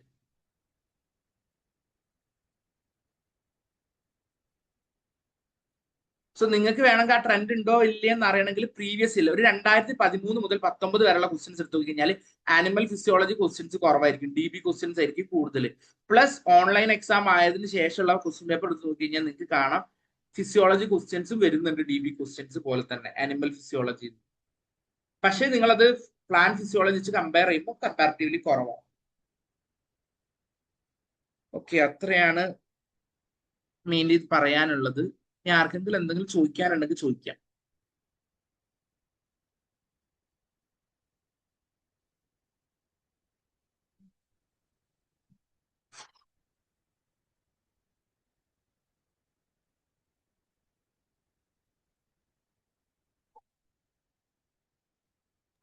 ആർക്കെങ്കിലും സംശയങ്ങൾ ഉണ്ടെങ്കിൽ പെട്ടെന്ന് സാറോട് ചോദിക്കാം. ഈ ആനുവൽ ഫിസിയോളജിയും DBയും റിലേറ്റഡ് ആയിട്ടുള്ളത്.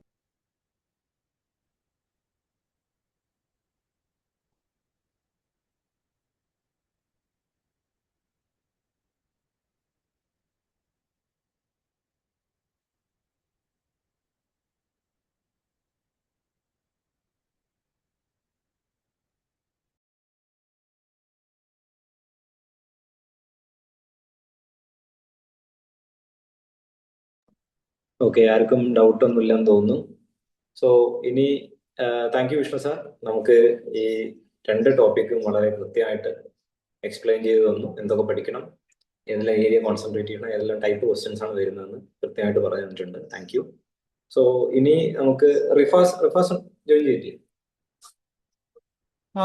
ഉണ്ട്.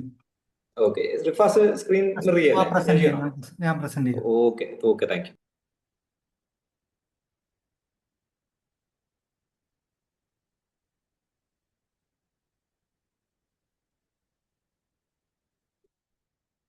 സ്ക്രീന് വിസിബിൾ അല്ലേ? വിസിബിൾ ആണ്. ഓക്കെ, അപ്പം എനിക്ക് എടുക്കാനുള്ള ടോപ്പിക് എന്ന് പറയുന്നത് യൂണിറ്റ് 1 ആണ്. അപ്പൊ unit 1 molecules and their interaction relevant two biology, അതായത് ബയോ കെമിസ്ട്രി ആണ് എൻ്റെ ടോപ്പിക്കായിട്ട് വരുന്നത്.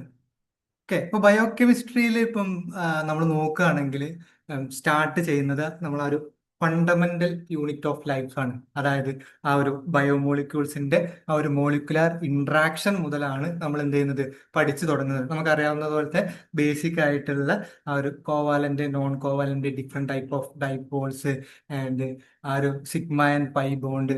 അപ്പോൾ ഒരു തവണ 1-2 തവണ ബി പാർട്ടിൽ ആ ഒരു മേഖലയിൽ നിന്ന് ക്വസ്റ്റ്യൻ വന്നിട്ടുണ്ട്.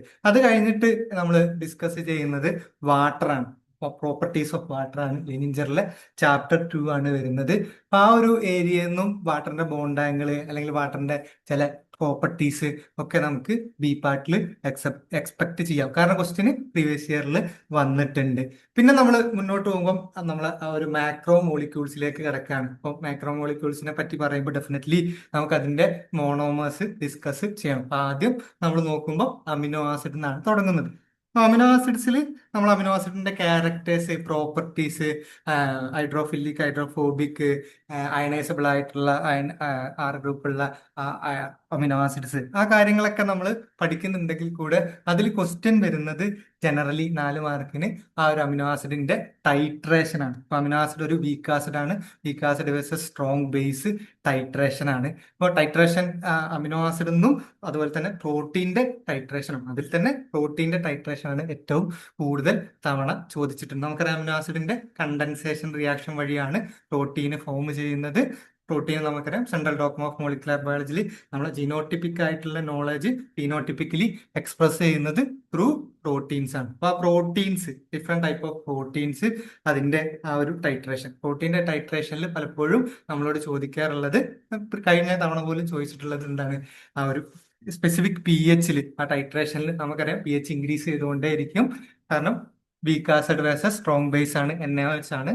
അപ്പൊ ആ ഒരു സ്പെസിഫിക് pH എന്താണ് അതിലെ മേജർ പ്രൊഡക്റ്റ് അല്ലെങ്കിൽ അതിലെ ചാർജ് എന്താണെന്ന തരത്തിലുള്ള ക്വസ്റ്റ്യൻസ് ആണ് നമ്മളോട് ചോദിക്കാറുള്ളത്. പിന്നെ അത് പ്രോട്ടീൻസിൽ നമ്മൾ നോക്കുകയാണെങ്കിൽ പിന്നെ അതിന്റെ secondary structure, tertiary structure, quaternary structure, collagen, keratin, അതുപോലെ തന്നെ ഹീമോഗ്ലോബിൻ ആൻഡ് മയോഗ്ലോബിൻ റിലേറ്റഡ് ആയിട്ടുള്ള ക്വസ്റ്റ്യൻസ് വരാറുണ്ട്. അതിൽ ആ ഒരു കൊളാജന്റെ കേസ് നോക്കുകയാണെങ്കിൽ ആ ഒരു പ്രൊലൈൽ ഹൈഡ്രോക്സിലേസ്, എങ്ങനെയാണ് വിറ്റാമിൻ സി ആ ഒരു പ്രൊലൈൽ ഹൈഡ്രോക്സിലേസിനെ അഫക്റ്റ് ചെയ്യുന്നത്, അതുപോലെ തന്നെ എങ്ങനെയാണ് അത് സ്കർവി എന്ന ഡിസീസ് ആയിട്ട് റിലേറ്റ് ആവുന്നത്, ഒക്കെ വിറ്റാമിൻ സിയുടെ ഡെഫിഷ്യൻസി കാരണം എങ്ങനെ അത് ഫോം ചെയ്യുന്നു, സ്ട്രക്ചർ, കൊളാജന്റെയും കെരാറ്റിന്റെയും സ്ട്രക്ചർ, ഈവൻ ദോ ആ ഒരു നമ്മളെ ഹെയറിലാണെങ്കിലും കണ്ടാമൃഗത്തിലെ കൊമ്പിലാണ് കെരാറ്റിൻ ഉള്ളതിൽ കൂടി എന്തുകൊണ്ട് രണ്ടിന്റെയും സ്ട്രെങ്ത് ഡിഫറൻസ് ചെയ്യുന്നു. അപ്പൊ importance of disulphide bond and Anfinsen experiment, Levinthal paradox, ആ ഒരു പോർഷൻ, അതായത് പ്രോട്ടീന്റെ ആ ഒരു ടെറിഷറി ആൻഡ് ക്വാട്ടർണറി സ്ട്രക്ചറിൽ സ്പെസിഫിക്കലി നോക്കാനുള്ളത് ഹീമോഗ്ലോബിൻ ആൻഡ് മയോഗ്ലോബിൻ ആണ്. ഹീമോഗ്ലോബിന്റെ affinity as compared to myoglobin എന്താണ്, ഡിഫറെന്റ് ടൈപ്പ് ഓഫ് ഗ്രാഫുകൾ, അതുപോലെ തന്നെ എങ്ങനെയാണ് ആ ഒരു ഗ്രാഫിനെ ഇൻഫ്ലുവൻസ് ചെയ്യുന്നത്, പോസിറ്റീവ്ലി ആണോ നെഗറ്റീവ്ലി ആണോ ഇൻഫ്ലുവൻസ് ചെയ്യുന്ന കാര്യങ്ങളൊക്കെ നമുക്ക് അതിൽ പഠിക്കണം. അപ്പൊ ഗ്രാഫ് ചോദിക്കാറുണ്ട്. അതുപോലെ തന്നെ കോപ്പറേറ്റീവ് ആക്ടിവേഷൻ, ആ ഒരു സ്പെസിഫിക് കേസ് ഹീമോഗ്ലോബിൻ എങ്ങനെയാണ് ഓക്സിജൻ ആ ഒരു ബൗണ്ട് ചെയ്യുന്നത്, ആ ഒരു cooperative nature of haemoglobin 4 sub യൂണിറ്റിന്റെ കോപ്പറേറ്റീവ് നേച്ചർ നമുക്ക് പറയാനുണ്ട്. ഓക്കെ, അപ്പൊ അതുപോലെ തന്നെ ആ ഒരു ഹീം സബ് യൂണിറ്റിനെ പറ്റിയിട്ടും ക്വസ്റ്റ്യൻ ചോദിച്ചിട്ടുണ്ട്. ആൻഡ് ഹീമോഗ്ലോബിലെ ഈ ഒരു റിയാക്ഷന് കെമിക്കൽ കൈനറ്റിക്സ് ആയിട്ട് ഇന്ററാക്ട് ചെയ്തിട്ടും ക്വസ്റ്റ്യൻ ചോദിച്ചിട്ടുണ്ട്. പിന്നെ ചോദ്യം വന്നിട്ടുള്ളത് ഓക്സിജനും കാർബൺ ഡൈ ഓക്സൈഡും സെയിം സൈറ്റിലേക്കാണോ ബൗണ്ട് ചെയ്യുന്നത് എന്നുള്ള ഒരു സ്റ്റേറ്റ്മെന്റ് പലതവണ ആയിട്ട് ചോദിച്ചിട്ടുണ്ട്. പിന്നെ നമ്മൾ നോക്കുമ്പോൾ ന്യൂക്ലിക് ആസിഡ് ആണ് അടുത്തത് വരാനുള്ളത്. ന്യൂക്ലിക് ആസിഡിന്റെ സ്ട്രക്ചർ, അതുപോലെ തന്നെ RNA, DNA, ABZ, Chargaff rule, structural difference ഒക്കെ നമുക്ക് നോക്കാനുണ്ട്. അത് കഴിഞ്ഞിട്ട് ലിപ്പിഡ്സിന്റെ ആ ഒരു സ്ട്രക്ചറും നമുക്ക് പറയാനുണ്ട്. അപ്പൊ ഈ ഒരു പ്രോട്ടീനിൽ വേറൊരു ക്വസ്റ്റ്യൻ വന്നിട്ടുള്ള ഒരു സ്പെസിഫിക് ആയിട്ടുള്ള ഏരിയ എന്ന് പറയുന്നത് രാമചന്ദ്രൻ പ്ലോട്ടാണ്. ധാരാളം ക്വസ്റ്റ്യൻസ് വരാറുണ്ട്. എന്തുകൊണ്ട് രാമചന്ദ്രൻ പ്ലോട്ടിൽ ആ ഒരു even though -180 to +180 conformation possible ആണെങ്കിൽ കൂടെ എന്തുകൊണ്ട് അതിന് ആ ഒരു സ്റ്റെറിക് ഇൻട്രൻസ് കാരണം അത് പ്രോബബിൾ അല്ല എന്നുള്ളൊരു കൺസെപ്റ്റ് ആണ് ഹൈലി ഇമ്പോർട്ടന്റ് ആയിട്ടുള്ളത്. അതുപോലെ തന്നെ ഓരോ സെക്കൻഡറി സ്ട്രക്ചറിന്റെയും ഫൈ ആൻഡ് സൈ അല്ലെ, ഡൈഹൈഡ്രൽ ആംഗിൾ ആയിട്ടുള്ള ഫൈ ആൻഡ് സൈ ആംഗിളിന്റെ ഇമ്പോർട്ടൻസ് സ്പെസിഫിക് ആയിട്ടുള്ള സെക്കൻഡറി സ്ട്രക്ചർ കാണാൻ, പ്രത്യേകിച്ച് ഗേറ്റിൽ നിങ്ങൾ ഫോക്കസ് ചെയ്യുകയാണെങ്കിൽ ഈ ഒരു ഭാഗത്ത് നിന്ന് ന്യൂമറിക്കൽ ആയിട്ടുള്ള അല്ലെ അനലിറ്റിക്കൽ ആയിട്ടുള്ള ക്വസ്റ്റ്യൻസ് ധാരാളം വരും. അതായത് ഒരു സെക്കൻഡറി സ്ട്രക്ചർ തന്നിട്ട് അതിന്റെ ഫൈ ആൻഡ് സൈ തന്നിട്ട് അത് ഏത് സെക്കൻഡറി സ്ട്രക്ചർ ആണ് നമുക്ക് കാൽക്കുലേറ്റ് ചെയ്യാൻ കഴിയും. അതില് ടേണിന്റെ ആ ഒരു പ്രോപ്പർട്ടീസ്, ക്യാരക്ടർ ഒക്കെ നമുക്ക് എന്ത് ചെയ്യാൻ കഴിയും, കാൽക്കുലേറ്റ് ചെയ്യാൻ കഴിയും. പിന്നെ അടുത്തൊരു പോർഷനിലേക്ക് എത്തുമ്പോൾ നമുക്ക് കൂടുതൽ കാൽക്കുലേഷൻ റിലേറ്റഡ് ആയിട്ടുള്ള ക്വസ്റ്റ്യൻസ് ആണ് വരാറ്. ഓക്കെ, അപ്പൊ ആ ഒരു ഏരിയയിൽ വരുന്നതാണ് എൻസൈം കൈനറ്റിക്സും തെർമോഡൈനാമിക്സും പോലുള്ള ഏരിയകൾ. ഇപ്പൊ എൻസൈംസിൽ തന്നെ എൻസൈം കൈനറ്റിക്സും ഉണ്ട്, ആ ഒരു എൻസൈം ഇൻഹിബിഷനും ഉണ്ട്. ഇപ്പൊ എൻസൈം ഇൻഹിബിഷന്റെ ആ ഒരു സമയം അവിടെയുള്ള line waiver Burk plots, competitive, non competitive, അൺകോമ്പറ്റേറ്റീവ്, അതിൽ മെജോറിറ്റി ഓഫ് ടൈമും പ്രീവിയസ് ഇയറിൽ ചോദിച്ചിട്ടുള്ളത് കോമ്പറ്റേറ്റീവ് ആണ്. അപ്പൊ അത് കൺസെപ്റ്റ് ഓറിയന്റഡ് ആയിട്ട് പഠിച്ചു കഴിഞ്ഞാൽ ഈസിയാണ്. സ്റ്റേറ്റ്മെന്റ് ആയിട്ട് വരികയാണെങ്കിൽ നമുക്ക് അറ്റൻഡ് ചെയ്യാം. പക്ഷെ അറ്റ്ലീസ്റ്റ് കാണാതെങ്കിലും നമ്മൾ അത് പഠിച്ചു കഴിഞ്ഞാൽ നമുക്ക് ഗ്രാഫ് വെച്ചിട്ട് മനസ്സിലാക്കാൻ കഴിയും. മൈക്കൽ മെന്റൽ കൈനറ്റിക്സ്, KM, അങ്ങനെ ക്യാരക്ടർ എങ്ങനെയാണ് KM K2 അഫിനിറ്റി എങ്ങനെയാണ് അത് വെച്ചിട്ട് പറയുന്നത്, അതുപോലെ തന്നെ അല്ലോസ്റ്റെറിക് റെഗുലേഷൻ, Vmax, KM എങ്ങനെ ഗ്രാഫ് നമുക്ക് കാൽക്കുലേറ്റ് ചെയ്യാം എന്നുള്ള കാര്യങ്ങളൊക്കെ ഇമ്പോർട്ടന്റ് ആണ്. പ്രീവിയസ് ഇയറിൽ ക്വസ്റ്റ്യൻ വന്നിട്ടും ഉണ്ട്. പിന്നെ നമ്മൾ നോക്കേണ്ടത് കാർബോഹൈഡ്രേറ്റ്സിലാണ്. അപ്പോൾ അതിൽ ഈ ഒരു മോണോസാക്രൈഡ്, ഡൈസാക്രൈഡ്, അവിടെ സ്ട്രക്ചറൽ എങ്ങനെയാണ്, ആനോമേഴ്സ് എന്നുള്ളൊരു കൺസെപ്റ്റ്, സൈക്ലൈസേഷൻ നടക്കുമ്പോൾ ലീനിയർ ഫോമുള്ള ഗ്ലൂക്കോസ് സൈക്ലൈസേഷൻ നടക്കുമ്പോൾ ഹെമിയസെറ്റാൾ, ഹെമിക്കീറ്റാൾ ബോണ്ട് ഫോർമേഷൻ വഴി എങ്ങനെ ആ ഒരു ആനോമർ ഫോമിൽ എക്സ്ട്രാ കൈറാൽ കാർബൺ വരുന്നു, അത് കാരണം അതിൽ ഡിഫറെന്റ് ആയിട്ടുള്ള കൺഫർമേഷൻ വരുന്നത്, and different type of carbohydrate polymers അവരെ ആ ഒരു ഗ്ലൈക്കോസിഡിക് ബോണ്ട് ഏതാണ്, β14 ആണോ β13 ആണോ, റെഡ്യൂസിങ് ആൻഡ് നോൺ റെഡ്യൂസിങ് എന്ന കൺസെപ്റ്റ് വരുന്നു. അത് കഴിഞ്ഞിട്ട് നമുക്ക് ഡിസ്കസ് പലപ്പോഴും ചെയ്യാറുള്ളത് നമ്മൾ ആ ഒരു മെറ്റബോളിസത്തിലേക്കാണ്. അപ്പൊ അതിൽ ഗ്ലൈക്കോളിസിസ്, നമുക്ക് ഫെമിലിയർ ആയിട്ടുള്ള glycolysis, Krebs cycle, electron transport system, ATP synthesis, അതിന്റെ റെഗുലേഷൻ. അതിൽ റെഗുലേഷൻ ആണ് പലപ്പോഴും ക്വസ്റ്റ്യന് ചോദിക്കാറുള്ളത്. എങ്ങനെയാണ് അതിൽ തന്നെ ഗ്ലൈക്കോളിസിന്റെ റെഗുലേഷൻ ആണ് മെയിൻലി ചോദിക്കാറുള്ളത്. ആ ഒരു 3 എൻസൈം എങ്ങനെ റെഗുലേറ്റ് ചെയ്യുന്നു എന്നുള്ളത് കൺസെപ്റ്റ്. ലിപ്പിഡ് സ്ട്രക്ചർ ആൻഡ് ആ ഒരു ലിപ്പിഡ് സ്ട്രക്ചർ, അതുപോലെ തന്നെ മെംബ്രെയിൻ ഫ്ലൂയിഡിറ്റി എന്ന ടോപ്പ് എന്ന് പലപ്പോഴും ചോദിക്കാറുണ്ട്. ആ കൊളസ്ട്രോൾ എങ്ങനെ അതിനെ ഇൻഫ്ലുവൻസ് ചെയ്യുന്നു എന്നുള്ളത്. പിന്നെ തെർമോഡൈനാമിക്സിന്റെ കേസിലാണെങ്കിലും ഈ ഒരു ബയോ എനർജറ്റിക്സ് എന്നുള്ള ഒരു കേസിലാണെങ്കിലും കുറച്ച് ഡിഫിക്കൽട്ട് ആയിട്ടുള്ള ക്വസ്റ്റ്യൻസ് ആണ് ആ ഒരു ഭാഗത്ത് നമുക്ക് വരാറുള്ളത്. ഈവൻ സ്റ്റേറ്റ്മെന്റ് ടൈപ്പ് ആണെങ്കിലും പലപ്പോഴും നമുക്ക് മനസ്സിലാക്കാം ചില ബുദ്ധിമുട്ട് വരാറുണ്ട്. പ്രത്യേകിച്ച് തെർമോഡൈനാമിക്സ്, എൻട്രോപ്പി, എൻതാൽപ്പി, എന്താണ് സ്പെസിഫിക് ആയിട്ടുള്ള അതിന്റെ ആ ഒരു ക്യാരക്ടർ അല്ലെങ്കിൽ സ്പെസിഫിക് ആയിട്ടുള്ള ഡെഫിനിഷൻ പ്രോപ്പർലി നമുക്കത് മനസ്സിലാക്കി ക്വസ്റ്റനിൽ അപ്ലൈ ചെയ്യുമ്പോൾ മാത്രമാണ് എന്ത് ചെയ്യുന്നത്, നമുക്കത് ആൻസർ ചെയ്യാൻ കഴിയുന്നത്. അതായത് ന്യൂമറിക്കൽ ആയിട്ടുള്ള ക്വസ്റ്റ്യൻസ് വരുമ്പോൾ. സ്റ്റേറ്റ്മെന്റ് ആയിട്ടുള്ള ക്വസ്റ്റ്യൻസ് വരുമ്പോൾ എന്താന്ന് വെച്ചാൽ പലപ്പോഴും ആ ഒരു ടെക്സ്റ്റിലുള്ള സ്പെസിഫിക് ലെനിജറിലുള്ള സ്പെസിഫിക് ആയിട്ടുള്ള ആ ഒരു ടെക്സ്റ്റിലുള്ള സ്റ്റേറ്റ്മെന്റുകൾ തന്നെയാണ് ചോദിക്കാറ് പ്രീവിയസ് ഇയറിൽ. പക്ഷെ പലപ്പോഴും നമ്മൾ ബുദ്ധിമുട്ട് അതായത് 4 സ്റ്റേറ്റ്മെന്റിൽ നമുക്ക് നല്ല ബുദ്ധിമുട്ട് വരുന്ന സ്റ്റേറ്റ്മെന്റ് ആയിരിക്കും വരുന്നത്. പലപ്പോഴും നമുക്ക് വിചാരിച്ച രീതിയിൽ മനസ്സിലാക്കാൻ ആ സ്റ്റേറ്റ്മെന്റ് ബുദ്ധിമുട്ട് ആവാറുണ്ട് എന്നുള്ളൊരു ഫാക്റ്റ് ആണ്. പക്ഷെ ആ ഒരു എൻട്രോപ്പി, എൻതാൽപ്പി ആൻഡ് ആ ഒരു delta G equal to -2.303 nRT log K equilibrium എന്നുള്ളൊരു ഇക്വേഷൻ. ആൻഡ് ആ ഒരു ഇക്വേഷനിൽ തന്നെ കലോറിയിൽ തരികയാണെങ്കിൽ ജൂളിലേക്ക് മാറ്റാൻ, ജൂളിൽ വരികയാണെങ്കിൽ കലോറിയിലേക്ക് മാറ്റാൻ ആ ഒരു എനർജി കൺവേർഷൻ അല്ലെങ്കിൽ ആ ഒരു യൂണിറ്റ് കൺവേർഷൻ കൂടി ഹൈലി ഇമ്പോർട്ടൻ്റ് ആണ്. അതും കൂടി നമ്മൾ ഓർമ്മയിൽ ഉണ്ടാവണം. അതുപോലെ തന്നെ ഗ്ലൈക്കോളിസിസിലുള്ള ഇമ്പോർട്ടൻ്റ് ആയിട്ടുള്ള ആ ഒരു സ്പെസിഫിക് ആയിട്ടുള്ള റിയാക്ഷന്റെ എല്ലാം ഡെൽറ്റ ജി വാല്യൂ നമ്മൾ ഓൾറെഡി അറിഞ്ഞിട്ടുണ്ടെങ്കിൽ പലപ്പോഴും ആ ഒരു ഗ്ലൈക്കോളിസിസിലെ ഒന്നാമത്തെ സ്റ്റെപ്പും അല്ലെങ്കിൽ ATP ഹൈഡ്രോളിസിന്റെ സ്റ്റെപ്പുമാണ് എന്ത് ചെയ്യാറ് ക്വസ്റ്റ്യനിൽ തരാറ്. അപ്പോൾ എന്നിട്ട് നമ്മളോട് കാൽക്കുലേറ്റ് ചെയ്യുക. അപ്പോൾ ഓൾറെഡി ബൈ ഹാർട്ട് ആയിട്ടുള്ള അറിയുന്ന ഒരാളാണെങ്കിൽ ആ വാല്യൂ അറിയെങ്കിൽ 4 മാർക്ക് സുഖമായിട്ട് നമുക്ക് കിട്ടും. ഓക്കെ. പിന്നെ അതുപോലെ തന്നെ പി എച്ച് എന്നുള്ളൊരു ടോപ്പിക്കിൽ നിന്ന് ക്വസ്റ്റ്യൻസ് വരാറുണ്ട്. അതിലെന്താണ് എൻഡേഴ്സൺ ഹേസൽബാക്ക് ഇക്വേഷൻ ആ ഒരു ഭാഗത്തു നിന്നാണ് ക്വസ്റ്റ്യന് ധാരാളമായിട്ട് വരാറ്. അപ്പം ആ ഒരു ടോപ്പിക്ക് എന്ത് ചെയ്യുന്നുണ്ട്, ആ ഒരു അമിനോ ആസിഡിന്റെ ടൈട്രേഷൻ ആയിട്ട് അത് കമ്പൈൻ ചെയ്തിട്ട് ക്വസ്റ്റ്യൻസ് ചോദിക്കാറുണ്ട്. അതായത് നമ്മളെ ഒരു ഹിസ്റ്റഡിന്റെ ആണെങ്കിലോ അല്ലെങ്കിൽ ലൈസിന്റെ ഒക്കെ ആ ഒരു ടൈട്രേഷൻ കമ്പൈൻ ചെയ്തിട്ട് എന്ത് ചെയ്യാറുണ്ട്, ചോദിക്കാറുണ്ട്. ആ ഒരു ലെനിഞ്ചറിൽ സ്പെസിഫിക് ആയിട്ട് തന്നിട്ടുള്ള ആ ഒരു ക്വസ്റ്റ്യൻ തന്നെയാണ് 2 തവണ ചോദിച്ചിട്ടുള്ളത്. ആൻഡ് പിന്നെ പ്രോട്ടീന്റെ പ്യൂരിഫിക്കേഷന്റെ ആ ഒരു ഭാഗത്തു നിന്നും ക്വസ്റ്റ്യൻസ് വരാറുണ്ട്. അതിൽ ഓരോ ടെക്നിക്ക് വഴി എങ്ങനെ പ്യൂരിഫൈ ആവുന്നു എന്നുള്ള ടൈപ്പ് ക്വസ്റ്റ്യൻസും വരാറുണ്ട്. അപ്പൊ ഇതാണ് ബയോകെമിസ്ട്രിയിൽ ജനറലി പ്രീവിയസ് ഇയറിൽ നമ്മൾ നോക്കുകയാണെങ്കിൽ ക്വസ്റ്റ്യൻസ് വരാറ്. അപ്പം നമുക്ക് കുറച്ച് ന്യൂമറിക്കൽ ആയിട്ടുള്ള ഐഡിയ ഉള്ള ആളുകളാണെങ്കിൽ ഡെഫിനറ്റ്ലി ക്വസ്റ്റ്യൻസ് എല്ലാം അറ്റൻഡ് ചെയ്ത് നോക്കുന്നത് നല്ലതായിരിക്കും. കാരണം ഈ ഒരു ഇക്വേഷൻ ഡിറൈവ്ഡ് അല്ലെ ഇക്വേഷന് അപ്ലൈ ചെയ്തിട്ട് ആൻസർ കിട്ടുന്ന ക്വസ്റ്റ്യൻസ് ആണെങ്കിൽ അത് അതിൽ പിന്നെ കൺഫ്യൂഷൻ വളരെ കുറവായിരിക്കും. ജസ്റ്റ് സിംപ്ലി അതിന്റെ യൂണിറ്റ് പ്രോപ്പർ ആണോ എന്നുള്ളൊരു കാര്യം മാത്രം നോക്കിയാൽ മതി. ഇതാണ് എൻ്റെ ഈ ഒരു യൂണിറ്റ് 1 നമ്മൾ ഇമ്പോർട്ടൻ്റ് ആയിട്ട് നോക്കാനുള്ള കാര്യങ്ങൾ. എന്തെങ്കിലും ഡൗട്ട് ഉണ്ടെങ്കിൽ നിങ്ങൾക്ക് ചോദിക്കാം.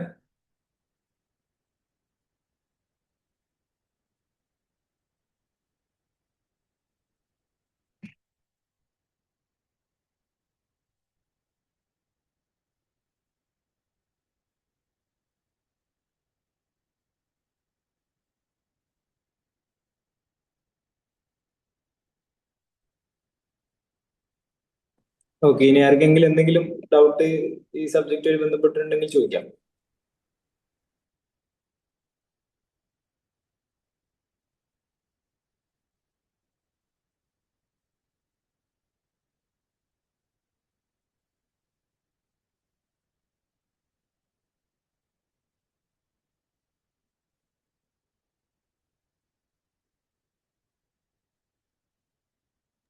സംശയമൊന്നുമില്ല എന്ന് തോന്നുന്നു. Thank you Rifa sir. Okay. Biochemistry ടോപ്പിക്കിലെ കാര്യങ്ങൾ കൃത്യമായിട്ട് സാറ് പറഞ്ഞിട്ടുണ്ട്. ഇനി എനിക്ക് തോന്നുന്നു അജയ് സാർ, അജയ് ഉണ്ട്.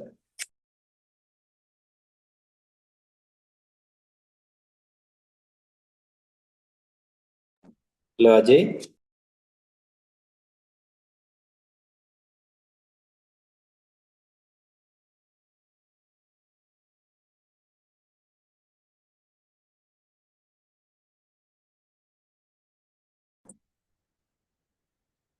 അജയ് സാർ ഇപ്പം ജോയിൻ ചെയ്യും. എന്തായാലും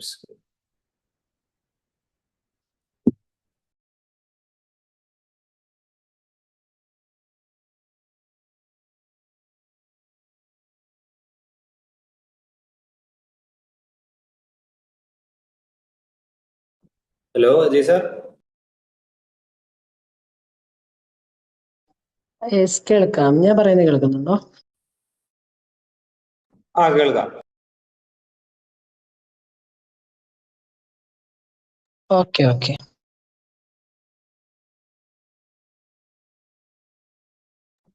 ഞാൻ സ്ക്രീന് ഷെയർ ചെയ്യാം അല്ലേ? ചെയ്തോളൂ ചെയ്തോളൂ.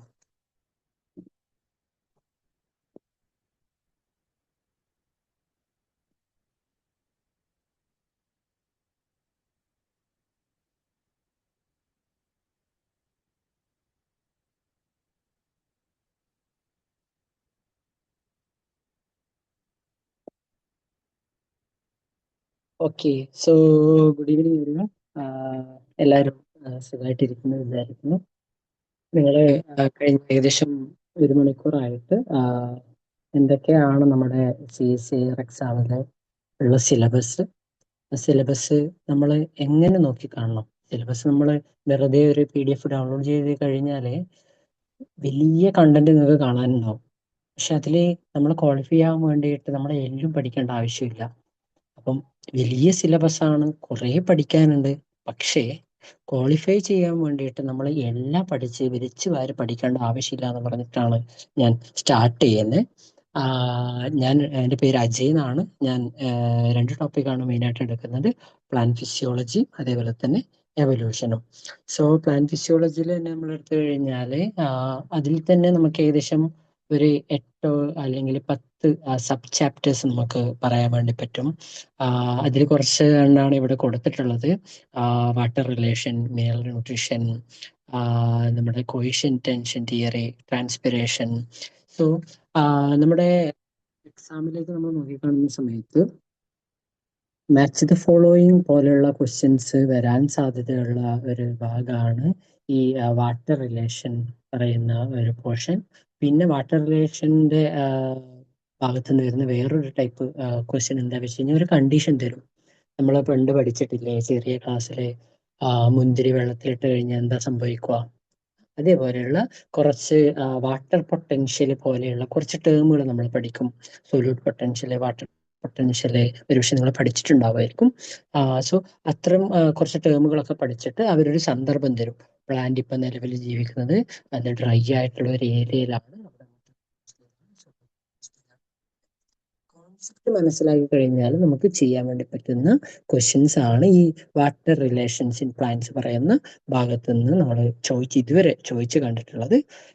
അടുത്തത് അതേപോലെ തന്നെ ഇവിടെ നൈട്രജൻ ഫിക്സിംഗ് ബാക്ടീരിയ അല്ലെങ്കിൽ നമ്മുടെ നൈട്രജൻ അസിമിലേഷൻ എന്ന് പറയുന്ന അടുത്ത ചാപ്റ്റർ ഉണ്ട്.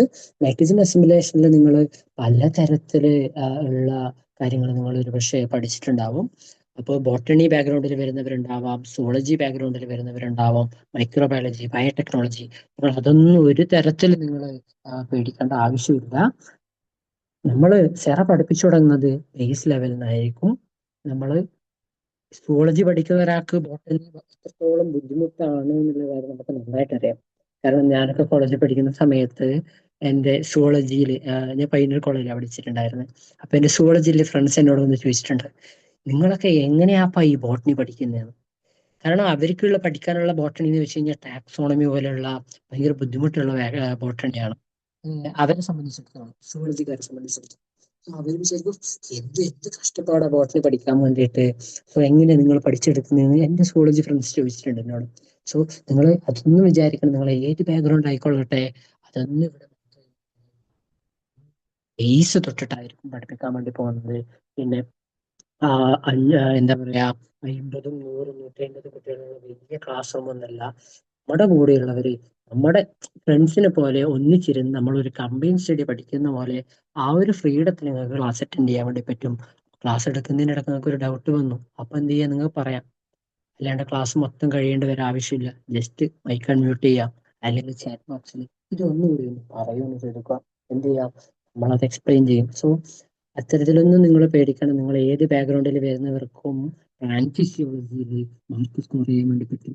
നിങ്ങൾ 200 മാർക്ക് നമ്മൾ എടുക്കുകയാണെങ്കിൽ 200 മാർക്കാണല്ലേ നമ്മൾ അറ്റൻഡ് ചെയ്യാൻ വേണ്ടി പറ്റുന്നത്.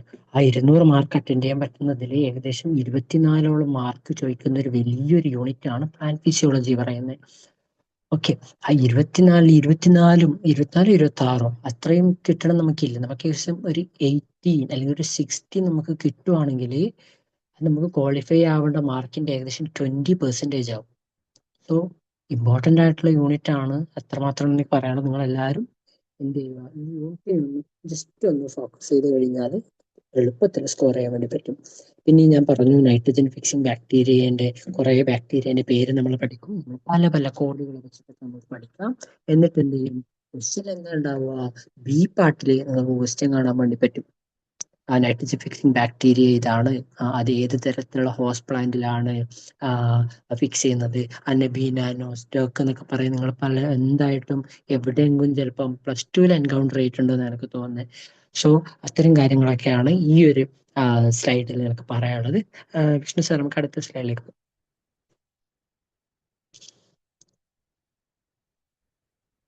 ഓക്കെ, സോ നെക്സ്റ്റ് ഇൻട്രസ്റ്റിംഗ് ആയിട്ടുള്ള ടോപ്പിക്കാണ് ഫോട്ടോസിന്തസിസ്. നിങ്ങളെ എല്ലാ CSE പരീക്ഷ എടുത്തതുകൊണ്ട് സി പാർട്ടിലോ ഫോട്ടോസിന്തസിന്റെ ഭാഗത്ത് നിന്ന് ക്വസ്റ്റ്യൻ ഷുവർ ആയിട്ട് കാണാൻ വേണ്ടി പറ്റും. ഏതെങ്കിലും ഒരു കൊല്ലൊക്കെ മിസ് ചെയ്തിട്ടുണ്ടാവും. ഇനി അതെടുത്തിട്ട് നാളെ വന്നിട്ട് നോക്ക് ക്വസ്റ്റ്യൻ ഇല്ല എന്ന് പറയണ്ട. സോ ഫോട്ടോസിന്തസിൽ നമ്മൾ എന്താ പഠിക്കുക അറിയോ? നമ്മൾ ലൈറ്റ് റിയാക്ഷനെ പറ്റിയിട്ട് പഠിക്കും, ഡാർക്ക് റിയാക്ഷനെ പറ്റിയിട്ട് പഠിക്കും. ഓരോ ഇലക്ട്രോണും എങ്ങനെയാണ് എന്ത് ചെയ്യുന്നത്, ഫോട്ടോ സിസ്റ്റത്തിൽ മൂവ് ചെയ്യുന്നത് ക്രിസ്റ്റൽ ക്ലിയർ ആയിട്ട് നമ്മൾ പഠിക്കും. ഇവിടെ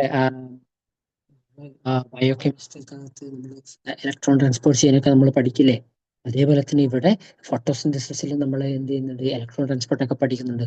നമ്മള് കോംപ്ലക്സ് 1, കോംപ്ലക്സ് 2, കോംപ്ലക്സ് 3, കോംപ്ലക്സ് 4 എന്നൊക്കെ പഠിക്കുന്നില്ലേ? അതൊക്കെ നമുക്ക് മറന്നു പോകും. പക്ഷെ ഞാൻ ഒരു കാര്യം പറയാം, നിങ്ങൾ മനസ്സിലാക്കിയിട്ട് ഓരോ ഇലക്ട്രോണും എങ്ങോട്ടാ പോകുന്നത് നിങ്ങൾ പഠിച്ചു കഴിഞ്ഞാൽ എത്ര തിരിച്ചും മറിച്ച് അവർ ക്വസ്റ്റ്യൻ ചോദിച്ചു കഴിഞ്ഞാൽ നമുക്ക് അറ്റൻഡ് ചെയ്യാൻ വേണ്ടി പറ്റും. സോ ഫോട്ടോസിന്തസിസ് പേഴ്സണലി എനിക്ക് ഏറ്റവും ഇഷ്ടപ്പെട്ട ഒരു പോർഷനാണ് ഫോട്ടോസിന്തസിസും പ്ലാന്റ് ഹോർമോൺസും. സോ ഫോട്ടോസിന്തസിസിൽ ഡാർക്ക് റിയാക്ഷന്റെ ഭാഗത്തുനിന്ന് ക്വസ്റ്റ്യൻ ചോദിക്കാറുണ്ട്. അതേപോലെ തന്നെ ഫോട്ടോ റെസ്പിറേഷന്റെ ഭാഗത്ത് നിന്ന് കുറച്ച് എൻസൈമും കാര്യങ്ങളൊക്കെ വെച്ചിട്ട് എൻസൈം എന്തൊക്കെയാണ് ചെയ്യുന്നു എന്നുള്ള ക്വസ്റ്റ്യൻ ചോദിക്കും. പിന്നെ നമുക്ക് ATP കൺവേർഷന്റെ ക്വസ്റ്റ്യൻസ് ചില സമയത്ത് ബി പാർട്ടിൽ കാണാൻ വേണ്ടി പറ്റും. അതായത് എത്ര ATP ആണ് പ്രൊഡ്യൂസ് ചെയ്യുന്നത്, എത്ര ATP ആണ് ഈ സ്റ്റെപ്പിൽ കൺസ്യൂം ചെയ്യുന്നത്, കാൽക്കുലേഷൻ കുഞ്ഞു ക്വസ്റ്റ്യൻ. പൊതുവെ ഈ ATP കാൽക്കുലേഷൻ ക്വസ്റ്റ്യൻസ് ഒക്കെ നമ്മൾ ഗേറ്റ് എക്സാമിനും DBT മെയ് മാസത്തിൽ, ഏപ്രിൽ അല്ലെങ്കിൽ മെയ് മാസത്തിൽ നടക്കുന്ന DBT എക്സാം ഉണ്ട്. സോ ആ എക്സാമിനൊക്കെയാണ് ATP റിലേറ്റഡ് ആയിട്ടുള്ള കാൽക്കുലേഷന്റെ ക്വസ്റ്റ്യൻസ് ചോദിച്ചു കാണാറ്. പിന്നെ DBT എക്സാമിന് എപ്പോഴും ചോദിച്ചു കാണുന്ന ക്വസ്റ്റ്യൻ ആണ് നമ്മളെ നൈട്രോമോണാസ്, നൈട്രോകോക്കോസ്, നൈട്രജൻ സൈക്കിളിലത്തെ പല എൻസൈമിന്റെയും ക്വസ്റ്റ്യൻസ് മാച്ച് ദ ഫോളോയിങ് ആയിട്ടും ഏറോ മാർക്കറ്റുള്ള ക്വസ്റ്റ്യൻ ആയിട്ടും DBTയിൽ ചോദിക്കാറുണ്ട്. അത് നോട്ട് ചെയ്ത് വെച്ചു. പിന്നെ പ്ലാന്റ് ഹോർമോൺസിലേക്ക് വരുന്ന സമയത്ത് പ്ലാന്റ് ഡെവലപ്മെന്റ് ആണ് നമ്മൾ പഠിക്കുന്നത്. എങ്ങനെയാണ് ഓരോ ഹോർമോൺസും ഡെവലപ്മെന്റിൽ ഇൻവോൾവ് ചെയ്യുന്നത്. അതിൽ അബ്സിസിക് ആസിഡ് ആയിക്കൊള്ളട്ടെ, എത്തിലീൻ ആയിക്കൊള്ളട്ടെ, ഇനി ഗ്രോത്ത് പ്രൊമോട്ട് ചെയ്യുന്ന ഓക്സിൻ സൈറ്റോകൈൻ ആയിക്കൊള്ളട്ടെ, അവരൊക്കെ എങ്ങനെയാണ് ഫങ്ഷൻ ചെയ്യുന്നത്. അത്തരം ഡീറ്റെയിൽ ആയിട്ടുള്ള കാര്യങ്ങളാണ് നമ്മൾ പ്ലാന്റ് ഹോർമോൺസിൽ പഠിക്കുന്നത്. പിന്നെ സ്ഥിരമായിട്ട് ചോദിക്കുന്ന ചില ക്വസ്റ്റ്യൻസും ബയോസിന്തസിസ് നമ്മൾ പഠിക്കും ഹോർമോൺസിന്റെ. സോ അതിൽ ഹോർമോൺസിന്റെ കുറെ എൻസൈംസ് പഠിക്കാനുണ്ട്. അതിൽ കുറച്ച് പാത്വേസ് ഒക്കെ നമുക്ക് എന്താ പറയാ മനസ്സിലാക്കാണ്ട് കുറച്ച് എൻസൈംസിന്റെ പേരൊക്കെ നമ്മൾ പുതുതായിട്ട് എൻകൗണ്ടർ ചെയ്യേണ്ടി വരും. സോ അതൊന്നും ബുദ്ധിമുട്ടുള്ള കാര്യമൊന്നുമില്ല. നമ്മൾ പ്ലാന്റ് ഹോർമോൺസ് നമ്മൾ എടുക്കുന്ന സമയത്ത് ഞാനിങ്ങനെ ഓരോ ദിവസവും നമ്മളിങ്ങനെ പഠിച്ചുകൊണ്ടിരിക്കുന്ന സമയത്ത് പ്രീവിയസ് ആയിട്ട് പഠിച്ച ബയോസിന്തസിന്റെ പാത്വേ നമ്മൾ വീണ്ടും വീണ്ടും പറയാറൊക്കെയുണ്ട്. സോ പ്രാക്ടീസ് ചെയ്തുകൊണ്ട് ആ പാത്വേ അല്ലെങ്കിൽ എന്താ പറയുക ബയോസിന്തസിന്റെ കാര്യങ്ങളൊക്കെ നമ്മൾ ഡീറ്റെയിൽ ആയിട്ട് പഠിക്കും. ഒന്നും വിചാരിക്കേണ്ട ആവശ്യമില്ല, പേടിക്കണ്ട. പിന്നെ ഞാൻ നേരത്തെ പറഞ്ഞു നൈട്രജൻ മെറ്റബോളിസത്തിന്റെ കാര്യങ്ങളൊക്കെ നമ്മൾ പറഞ്ഞു. പിന്നെ വേറെ DBയിൽ വരുന്നത് തന്നെയാണ് നമ്മുടെ പ്ലാന്റ് ഫെർട്ടിലൈസേഷൻ, DBയിൽ ഒരു ടോപ്പിക് ആണ്. പിന്നെ ഫ്ലവറിങ്, അതും DBയിൽ ഡെവലപ്മെന്റൽ ബയോളജിന്റെ ആനിമൽ ഡെവലപ്മെന്റും ഉണ്ട്, പ്ലാന്റും ഉണ്ട്. നമുക്ക് ഡിസ്കസ് ചെയ്തിട്ടുണ്ടാവുമായിരിക്കും. സോ ഞാൻ ജസ്റ്റ് ഒന്ന് പ്ലാന്റിന്റെ കാര്യം പറയാം. അതിൽ നമ്മൾ ഫെർട്ടിലൈസേഷൻ പഠിക്കും. പിന്നെ എംബ്രിയോജെനിസിസ്, എങ്ങനെയാണ് എംബ്രിയോജെനിസിസ് നടക്കുന്നത്. പിന്നീട് ഫ്ലവറിങ് മെക്കാനിസം നമ്മൾ പഠിക്കും. ഫ്ലവറിങ്ങിന്റെ ഭാഗത്തൊക്കെ short day condition, long day condition എന്നൊക്കെ പറഞ്ഞിട്ടൊക്കെ ക്വസ്റ്റ്യൻസ് ചോദിക്കാറുണ്ട്. ഞാൻ അധികം മൊത്തത്തില് ഡീപ്പായിട്ട് ഞാൻ പോകുന്നില്ല. പിന്നീട് സീഡ് ഡോർമൻസി, സീഡ് ഡെവലപ്മെന്റിന്റെ കാര്യങ്ങളൊക്കെ നമ്മൾ ഈ പ്ലാന്റ് ഫിസിയോളജിയിലേക്ക് വരുന്നുണ്ട്. പിന്നെ ഒരു കാര്യം പറയാനുള്ളത് സ്ട്രെസ് ഫിസിയോളജി, ബയോട്ടിക് ഇന്ററാക്ഷൻ എന്ന് പറയുന്ന ഒരു പോർഷൻ ഉണ്ട്. അതേപോലെ തന്നെ സ്ട്രെസ് ഫിസിയോളജി ഉണ്ട്. അതില് ഒരു പ്ലാന്റിനെ ഒരു പാത്തജൻ വന്ന് അറ്റാക്ക് ചെയ്യുകയാണെന്ന് വിചാരിച്ചാൽ, അപ്പൊ അറ്റാക്ക് ചെയ്യുന്ന സമയത്ത് പ്ലാന്റിൽ എന്തൊക്കെ ചേഞ്ചസ് ഉണ്ടാവും, ആ ചേഞ്ചസിനെ പറ്റിയിട്ടൊക്കെ നമ്മൾ സ്ട്രെസ് ബയോളജി നമ്മൾ പഠിക്കുന്നതാണ്. ഓക്കെ, സോ അടുത്ത സ്ലൈഡിലേക്ക് പോവാം.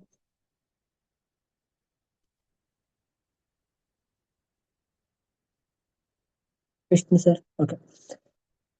എവല്യൂഷൻ. സോ ഞാൻ നേരത്തെ പറഞ്ഞു ഫിസിയോളജി എന്ന് പറയുന്നത് ഇമ്പോർട്ടൻ്റ് ആയിട്ട് ഏകദേശം നമുക്കൊരു 20% നമുക്ക് സ്കോർ ചെയ്യാൻ പറ്റുന്ന ഒരു പോർഷനാണ് പ്ലാന്റ് ഫിസിയോളജി എന്ന് പറയുന്നത്. സോ ആ പ്ലാന്റ് ഫിസിയോളജിയിലേക്ക് വരുന്ന സമയത്ത് നമ്മൾ കുറച്ച് എഫേർട്ട് ഇട്ട് കഴിഞ്ഞാൽ നമുക്ക് എന്താ പറയാ സ്കോർ ചെയ്യാൻ വേണ്ടി പറ്റുന്ന ഒരു പോർഷനാണ്. അപ്പൊ നിങ്ങൾ ബുദ്ധിമുട്ടായിട്ടൊന്നും വിചാരിക്കേണ്ട, ഏത് ബാക്ക്ഗ്രൗണ്ട് ആയിക്കൊള്ളട്ടെ കുഴപ്പമില്ല. നമുക്ക് എളുപ്പത്തിൽ പഠിക്കാൻ വേണ്ടി പറ്റും. പിന്നെ നിങ്ങൾക്ക് നന്നായിട്ട് ഇന്ററാക്ട് ചെയ്യുക. ഇപ്പൊ ക്ലാസ്സിൽ ഇപ്പൊ ഞാനാണ് അല്ല ബാക്കി ഏത് ഫാക്കൽറ്റി ആയാലും നന്നായിട്ട് ഇന്ററാക്ട് ചെയ്യുക. അപ്പൊ പിന്നെ വലിയ ബുദ്ധിമുട്ടില്ലാണ്ട് കാര്യങ്ങൾ നടക്കുന്നത് കേട്ടോ.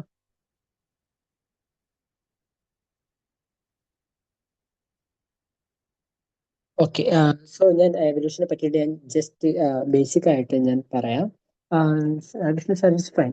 ഓക്കെ, സോ നമ്മൾ എവല്യൂഷനിലേക്ക് നോക്കുന്ന സമയത്ത് ecology, evolution, these 2 chapters are very heavy chapters. നമുക്ക് ചാപ്റ്റേഴ്സിന്റെ കണ്ടന്റ് എടുക്കുകയാണെങ്കിൽ രണ്ടും ഹെവിയാണ്.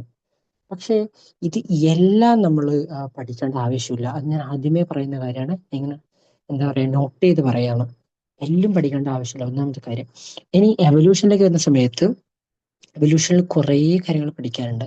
പക്ഷേ ഞാൻ ഫോക്കസ് ചെയ്യുന്നത്, അല്ലെങ്കിൽ സെറ ഫോക്കസ് ചെയ്യുന്നത്, എങ്ങനെയാണ് നമുക്ക് സ്കോർ ചെയ്യാൻ വേണ്ടി പറ്റുക, എങ്ങനെയാണ് നമുക്ക് മാർക്ക് കിട്ടാൻ വേണ്ടി പറ്റുക. കാരണം നമ്മളൊരു വലിയ കണ്ടന്റ് പഠിച്ചിട്ട് നമുക്ക് 4 5 മാർക്കാണ് കിട്ടുന്നത്. നേരെ മറിച്ച് നമ്മൾ ഒരു ആ കണ്ടന്റിനെക്കാട്ടി ഒരു 50% പഠിച്ചിട്ട് നമുക്കൊരു 10 12 മാർക്ക് കിട്ടുവാണെങ്കിൽ അതാണ് ഏറ്റവും നല്ലത്. സോ ഇവിടെ എവല്യൂഷനിൽ ഞാൻ ഫോളോ ചെയ്യുന്നത് മാത്രമാണ്. എവല്യൂഷൻ നമ്മളിപ്പോൾ CSI എടുത്തു കഴിഞ്ഞാൽ എവല്യൂഷൻ എന്ന് പറഞ്ഞു കഴിഞ്ഞാൽ കുറച്ച് ടഫായിട്ടുള്ള പോർഷനാണ്. കോൺസെപ്റ്റ് മനസ്സിലാക്കി കഴിഞ്ഞാൽ നമുക്ക് ആൻസർ ചെയ്യാൻ വേണ്ടി പറ്റുന്നൊരു പോർഷനും കൂടിയാണ് എന്ത്, നമ്മുടെ എവല്യൂഷൻ എന്ന് പറയുന്നത്. സോ അവിടെ നമ്മൾ ഫൈലോജെനറ്റിക് ട്രീനെ പറ്റിയിട്ട്, പലതരത്തിലുള്ള ഫൈലോജെനറ്റിക് ട്രീനെ പറ്റിയിട്ട് നമ്മൾ എന്ത് ചെയ്യും, നമ്മൾ അവിടെ പഠിക്കും. നിങ്ങൾ കേട്ടിട്ടുണ്ടാവുമായിരിക്കും ഒരു പക്ഷേ ക്ലാഡോഗ്രാം, പലതരത്തിലുള്ള ഫൈലോജെനിക് ട്രീ ഉണ്ട്. പിന്നെ എനിക്ക് തോന്നുന്നു ആതിര മിസ് പറഞ്ഞിട്ടുണ്ടാവും നമ്മുടെ അവരെ പറ്റിയിട്ട്, ഹാർഡി വീൻബർഗ് തിയറിനെ പറ്റി. അത് ജെനറ്റിക്സിൽ പഠിക്കും. എവല്യൂഷന്റെ പോർഷൻ ആണോ എന്ന് വെച്ച് കഴിഞ്ഞാൽ എവല്യൂഷന്റെ പോർഷൻ ആണെന്ന് പറയാം. ജെനറ്റിക്സിൽ നിങ്ങൾ ടീച്ചർ അത് പഠിപ്പിക്കും, നന്നായിട്ട് പഠിപ്പിക്കും. സോ അവിടുന്ന് ഒരു ക്വസ്റ്റ്യൻസ് നമുക്ക് എന്ത് ചെയ്യാം, എപ്പോഴും എക്സ്പെക്ട് ചെയ്യാൻ വേണ്ടി പറ്റുന്ന ഒരു ഭാഗമാണ് ഇത്, നമ്മുടെ ഹാർഡി വെയിൻബർഗിന്റെ പ്രിൻസിപ്പിളുടെ ഭാഗത്തു നിന്നുള്ള ക്വസ്റ്റ്യൻ. പിന്നെ നിങ്ങൾ ഒരുപക്ഷെ എപ്പോഴും എവിടെയെങ്കിലും കേട്ടിട്ടുണ്ടാവും സ്പീസിയേഷൻ, അല്ലെ, allopatric speciation, peripatric speciation. Question point of വ്യൂല് നമ്മൾ എന്ത് ചെയ്യുന്നതായിരിക്കും, നമ്മൾ പഠിക്കുന്നുണ്ടാവും. പിന്നീട് നമ്മൾ കുറച്ച് എന്താ പറയാ, സെക്ഷൽ സെലക്ഷൻ, അതായത് ഓരോ ഓർഗാനിസവും അവരുടെ മെയ്റ്റിനെ, അവർ പാർട്ട്ണറെ എങ്ങനെയാണ് സെലക്ട് ചെയ്യുന്നത്, അതിന്റെ ക്വാളിറ്റി. സോ നമ്മളിപ്പം ബേർഡ്സ് ഒക്കെ എന്ത് ചെയ്യുന്നുണ്ടോ നിങ്ങൾക്ക് അറിയുന്നുണ്ടാവും. ചില നമ്മുടെ കുയില് പാട്ട് പാടാറില്ലേ, കുയിൽ ശബ്ദം ഉണ്ടാക്കാറില്ല. സോ എന്താ ചെയ്യുന്നത്, അവരുടെ പാർട്ട്ണറെ അട്രാക്ട് ചെയ്യുക ചെയ്യുന്നത്. ഒരുപക്ഷെ നിങ്ങൾ ഇൻസ്റ്റഗ്രാമിൽ ഒരു വീഡിയോ കണ്ടിട്ടുണ്ടാവും. ഒരു പക്ഷി വന്നിട്ട് ഒരു സർഫസ് എല്ലാം, അവിടുത്തെ ഓരോ ഇലയും ഇങ്ങനെ കടിച്ചിട്ട് വൃത്തിയാക്കും. നമ്മളിങ്ങനെ അടിച്ചു വാരി വൃത്തിയാക്കിയ പോലെ ഒരു കാട്ടില് ഒരു മരങ്ങളുടെ ഇടയിൽ അവിടുത്തെ ഒരു സ്പേസിൽ എന്ത് ചെയ്യുന്നുണ്ടാവും, വീഴുന്ന ഓരോ ഇലയും എന്ത് ചെയ്യുന്നു, പറക്കി മാറ്റി അവര് സർഫസ് ക്ലീൻ ആക്കിയിട്ട് എന്ത് ചെയ്യുന്നറിയോ, അവർ സൗണ്ട് പ്രൊഡ്യൂസ് ചെയ്തിട്ട് അവര് പാർട്ട്ണറിനെ അട്രാക്ട് ചെയ്യും. എന്നിട്ട് എന്ത് ചെയ്യും, അവർ ഫെദറൊക്കെ ഇങ്ങനെ വലിച്ച് വിതറിയിട്ട് എന്ത് ചെയ്യും, അവർ ഡാൻസ് ഒക്കെ ചെയ്യും, പെട്ടെന്ന് കണ്ണൊക്കെ തുറക്കും, കണ്ണടച്ചിട്ട്. സോ ഇതൊക്കെ അവരുടെ പാർട്ട്നേഴ്സിനെ അട്രാക്ട് ചെയ്യുന്ന പലതരം വേസ് ആണ്. അതിപ്പോൾ നമ്മൾ ശബ്ദം ഉണ്ടാക്കുന്ന പറഞ്ഞു, ഡാൻസ് ചെയ്യുന്ന പറഞ്ഞു, മയിലും ഡാൻസ് ചെയ്യും. സോ ഡാൻസ് ചെയ്യുന്ന പറഞ്ഞു, അങ്ങനെ പലതരത്തിലുള്ള എന്ത് പറയാ, പാർട്ട്നേഴ്സിനെ അട്രാക്ട് ചെയ്യാനുള്ള കാര്യം നമ്മുടെ ആനിമൽസിലുണ്ട്. സോ അത്തരം കുറച്ച് ഇൻട്രസ്റ്റിംഗ് ആയിട്ടുള്ള കഥ പോലെ നമുക്ക് കേട്ടിരിക്കാൻ വേണ്ടി പറ്റുന്നത്, പക്ഷെ മെമ്മറൈസ് ചെയ്യേണ്ട കാര്യങ്ങളൊക്കെ നമ്മൾ ഇവിടെ പഠിക്കുന്നതായിരിക്കും.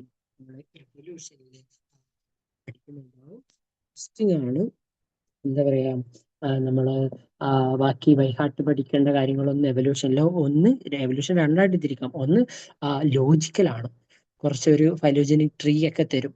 എന്നിട്ട് എന്ത് ചെയ്യും, നമ്മൾ അതിൽ നിന്ന് മനസ്സിലാക്കണം, ഓക്കെ ഇത് ഇവരുടെ ഡിസെൻഡന്റ് ആണ്, ഇത് ആൻസിസ്റ്റർ ആണ്, അങ്ങനത്തെ ക്വസ്റ്റ്യൻസ് ആണ് ഒന്ന്. രണ്ടാമത്തെ എന്താണ്, എന്താ പറയാ, സ്റ്റോറീസ് ആണ്. പലതരത്തിലുള്ള എന്താ പറയാ, എങ്ങനെയാണ് ബിഹേവ് ചെയ്യുന്നത്, ആനിമൽ ബിഹേവിയർ എന്നാണ് ആ ഒരു ഷോർട്ട് പോർഷന്റെ പേര്. ആ ബിഹേവിയറിനെ പറ്റിയിട്ട് നമ്മൾ എന്ത് ചെയ്യും, നമ്മൾ അവിടെ രണ്ടാമത്തെ ഭാഗത്തിൽ എവല്യൂഷൻ നമ്മൾ പഠിക്കുന്നുണ്ടാവും. സോ അത്രയാണ് എവല്യൂഷനെ പറ്റിയിട്ട് എനിക്ക് പറയാനുള്ളത്. സോ ഇനി നമ്മൾ ഏതിനെ പറ്റിയിട്ടാണെങ്കിൽ എവല്യൂഷനിൽ നിങ്ങൾക്ക് ഏകദേശം ഒരു 14 മാർക്കോളം നമുക്ക് സ്കോർ ചെയ്യാൻ വേണ്ടി പറ്റുന്ന ഒരു പോർഷൻ ആണ് എവല്യൂഷൻ. സോ നിങ്ങൾ ശ്രദ്ധിച്ചു കഴിഞ്ഞാല് ബുദ്ധിമുട്ടൊന്നും വരാത്തൊരു പോർഷൻ ആണ്. അപ്പൊ നിങ്ങൾ ഒന്നും പേടിക്കേണ്ട ആവശ്യമില്ല, നമുക്ക് സ്കോർ ചെയ്യാൻ വേണ്ടി പറ്റും. ഓക്കെ ഓക്കെ, സൗണ്ട് കുറവാണോ? ഓക്കെ ഓക്കെ, ശ്രദ്ധിക്കാം. ഓക്കെ, സോ ഇനി നമ്മൾ എങ്ങനെയാണ് CSIR-നെ അപ്രോച്ച് ചെയ്യുന്നതെന്ന കാര്യമാക്കി എല്ലാ ഫാക്കൽറ്റീസും പറഞ്ഞിട്ടുണ്ടാവുമെന്ന് ഞാൻ വിചാരിക്കുന്നു. സോ ഞാനൊന്ന് എന്റെ കാര്യം ഒന്ന് കൺക്ലൂഡ് ചെയ്തിട്ട് ബാക്കി എനിക്ക് തോന്നുന്നു വിഷ്ണു സാറ് വൈൻഡപ്പ് ചെയ്യുമായിരിക്കും. സോ ഒന്നാമത്തെ കാര്യം, സിലബസ് വലുതാവാം, പക്ഷെ നമുക്ക് ഫോക്കസ് ചെയ്തിട്ട് പഠിച്ചു കഴിഞ്ഞാല്, ക്വസ്റ്റ്യൻ ചോദിച്ചുകൊണ്ടിരുന്ന ഭാഗങ്ങൾ പഠിച്ചു കഴിഞ്ഞാല് ഇത് ക്വാളിഫൈ ചെയ്യാൻ പറ്റും. ഒന്നാമത്തെ കാര്യം. രണ്ടാമത്തെ കാര്യം, നമ്മൾ എപ്പോഴും മുന്നിൽ വെക്കുന്ന ആരെയാണ്? Previous year. ആദ്യം നമ്മൾ ക്വസ്റ്റ്യൻ നോക്കും, എന്നിട്ട് ആ ക്വസ്റ്റ്യൻ എന്താണ് ചോദിച്ചിട്ടുള്ളത് നോക്കിയിട്ടാണ് നമ്മൾ എന്ത് ചെയ്യുന്നത്, പോർഷനിലേക്ക് പോകുന്നത്. നിങ്ങൾ കേട്ടിട്ടുണ്ടാവും റിവേഴ്സ് ലേണിംഗ് ടെക്നിക്ക് എന്നൊക്കെ നിങ്ങൾ കേട്ടിട്ടുണ്ടാവുമായിരിക്കും. അങ്ങനെ എന്താണ് ചോദിച്ചത് അതിന്റെ ബാക്കി വെച്ചിട്ടാണ് നമ്മൾ എന്ത് ചെയ്യുന്നത്, നമ്മൾ പഠിക്കുന്നത്. സോ എപ്പോഴും നിങ്ങൾക്ക് ഒരു ക്വസ്റ്റ്യൻ കാണുന്ന സമയത്ത് പിന്നീട് ഈ ക്വസ്റ്റ്യൻ കാണുന്ന പേടിയൊന്നും നിങ്ങൾക്ക് ഉണ്ടാവില്ല, നിങ്ങൾക്ക് അത് ശീലമായിട്ട് മാറും. സോ ഞാൻ കൂടുതലൊന്നും പറഞ്ഞ് ബോറടിപ്പിക്കുന്നില്ല. സോ ഫോക്കസ് ചെയ്ത് കഴിഞ്ഞാൽ നമുക്ക് ക്വാളിഫൈ ചെയ്യാൻ വേണ്ടി പറ്റുന്ന ഒരു എക്സാം മാത്രമാണ് CSIR. നിങ്ങളെ പേടിക്കണ്ട. ഇപ്പൊ കഴിഞ്ഞ ബാച്ചിൽ നിങ്ങൾ ആലോചിച്ച് നോക്കണം, വെറും 6 മാസത്തില് ചെറിയൊരു ടൈം പീരീഡിലാണ് നമ്മൾ ക്ലാസ് എടുത്തിട്ടുള്ളത്. ഡെയിലി 1.5 മണിക്കൂർ വെച്ചിട്ട് അങ്ങനെയാണ് നമ്മൾ ക്ലാസ് എടുത്തിട്ടുള്ളത്. ആ ഒരു ചെറിയ ടൈം പീരീഡില് നമ്മൾ കവർ ചെയ്ത പോർഷൻ വെച്ചിട്ട് 3 കുട്ടികൾ നമ്മൾ ക്വാളിഫൈ ചെയ്തിട്ടുണ്ട്. നമ്മുടെ കൂടെ തന്നെയുള്ള കുട്ടികൾ ക്വാളിഫൈ ചെയ്തിട്ടുണ്ട്. ഓക്കെ, അത്രയും ചെറിയ ടൈം പീരീഡിലാണ് ചെറിയ ക്ലാസ്സുകൾ കൊടുത്തിട്ട് എന്ത് ചെയ്തു, അവർ ക്വാളിഫൈ ചെയ്തിട്ടുണ്ട്. ദാറ്റ് മീൻസ് എന്താ, കൊടുക്കുന്ന ക്ലാസ് അല്ലെങ്കിൽ കണ്ടന്റ് ആണ് ഇവിടെ പ്രത്യേകതയുള്ളതെന്നുള്ള കാര്യം നിങ്ങൾ എന്ത് ചെയ്യുക, എപ്പോഴും ഓർത്തു വെക്കുക. സോ എന്ത് ചെയ്യുക, നിങ്ങൾ പേടിക്കേണ്ട ആവശ്യമൊന്നുമില്ല. നമുക്ക് എളുപ്പത്തിൽ ക്വാളിഫൈ ചെയ്യാൻ പറ്റുന്ന ഒരു പരീക്ഷയാണ് CSIR എന്ന് പറയുന്നത്. ഓക്കെ, സോ എനിക്ക് തോന്നുന്നു Vishnu sir Ajay sir, thank you. Okay, ഇല്ല, കഴിഞ്ഞിട്ടില്ല, നമുക്ക് ഇനിയൊരു ടോപ്പിക് ഉണ്ട്. സഞ്ജന മിസ് കൂടി ഉണ്ട്. ആയിക്കോട്ടെ ആയിക്കോട്ടെ. Okay okay, thank U. ഞാൻ എന്നാ ലീവ് ചെയ്യാണ്. ഓക്കെ അജയ് സാർ, നമുക്ക് സാറെ തീരെ വയ്യാത്തൊരു അവസ്ഥയിലും വന്ന് സഹകരിച്ചതിൽ വലിയ നന്ദി. സാർ ഒരു ഹോസ്പിറ്റലൈസ്ഡ് ആണ്, ചെറിയൊരു പ്രയാസമായിട്ട്. അപ്പൊ അതുകൊണ്ട് തന്നെ സംശയങ്ങൾ എന്തുണ്ടെങ്കിൽ എനിക്ക് നിങ്ങൾ വാട്സപ്പ് ചെയ്താൽ മതി, ഞാൻ സാറിന് ഫോർവേഡ് ചെയ്തിട്ട് പരിഹാരം ഉണ്ടാക്കാം. ഇനി നമുക്ക് സഞ്ജന മിസ് ആണ് ലാസ്റ്റ് ആയിട്ടുള്ളത്. മാം ഒന്ന് ഇടപെട്ടാൽ നന്നാവും. ഹലോ, കേൾക്കാവോ? കേൾക്കാം. ഓക്കെ, ഹായ് ഓൾ, ഞാൻ സഞ്ജന. ഞാൻ സ്ക്രീൻ ഷെയർ ചെയ്യാം.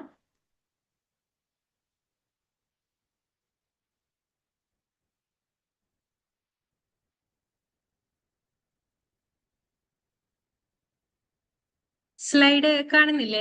എല്ലാവർക്കും വിസിബിൾ അല്ലേ?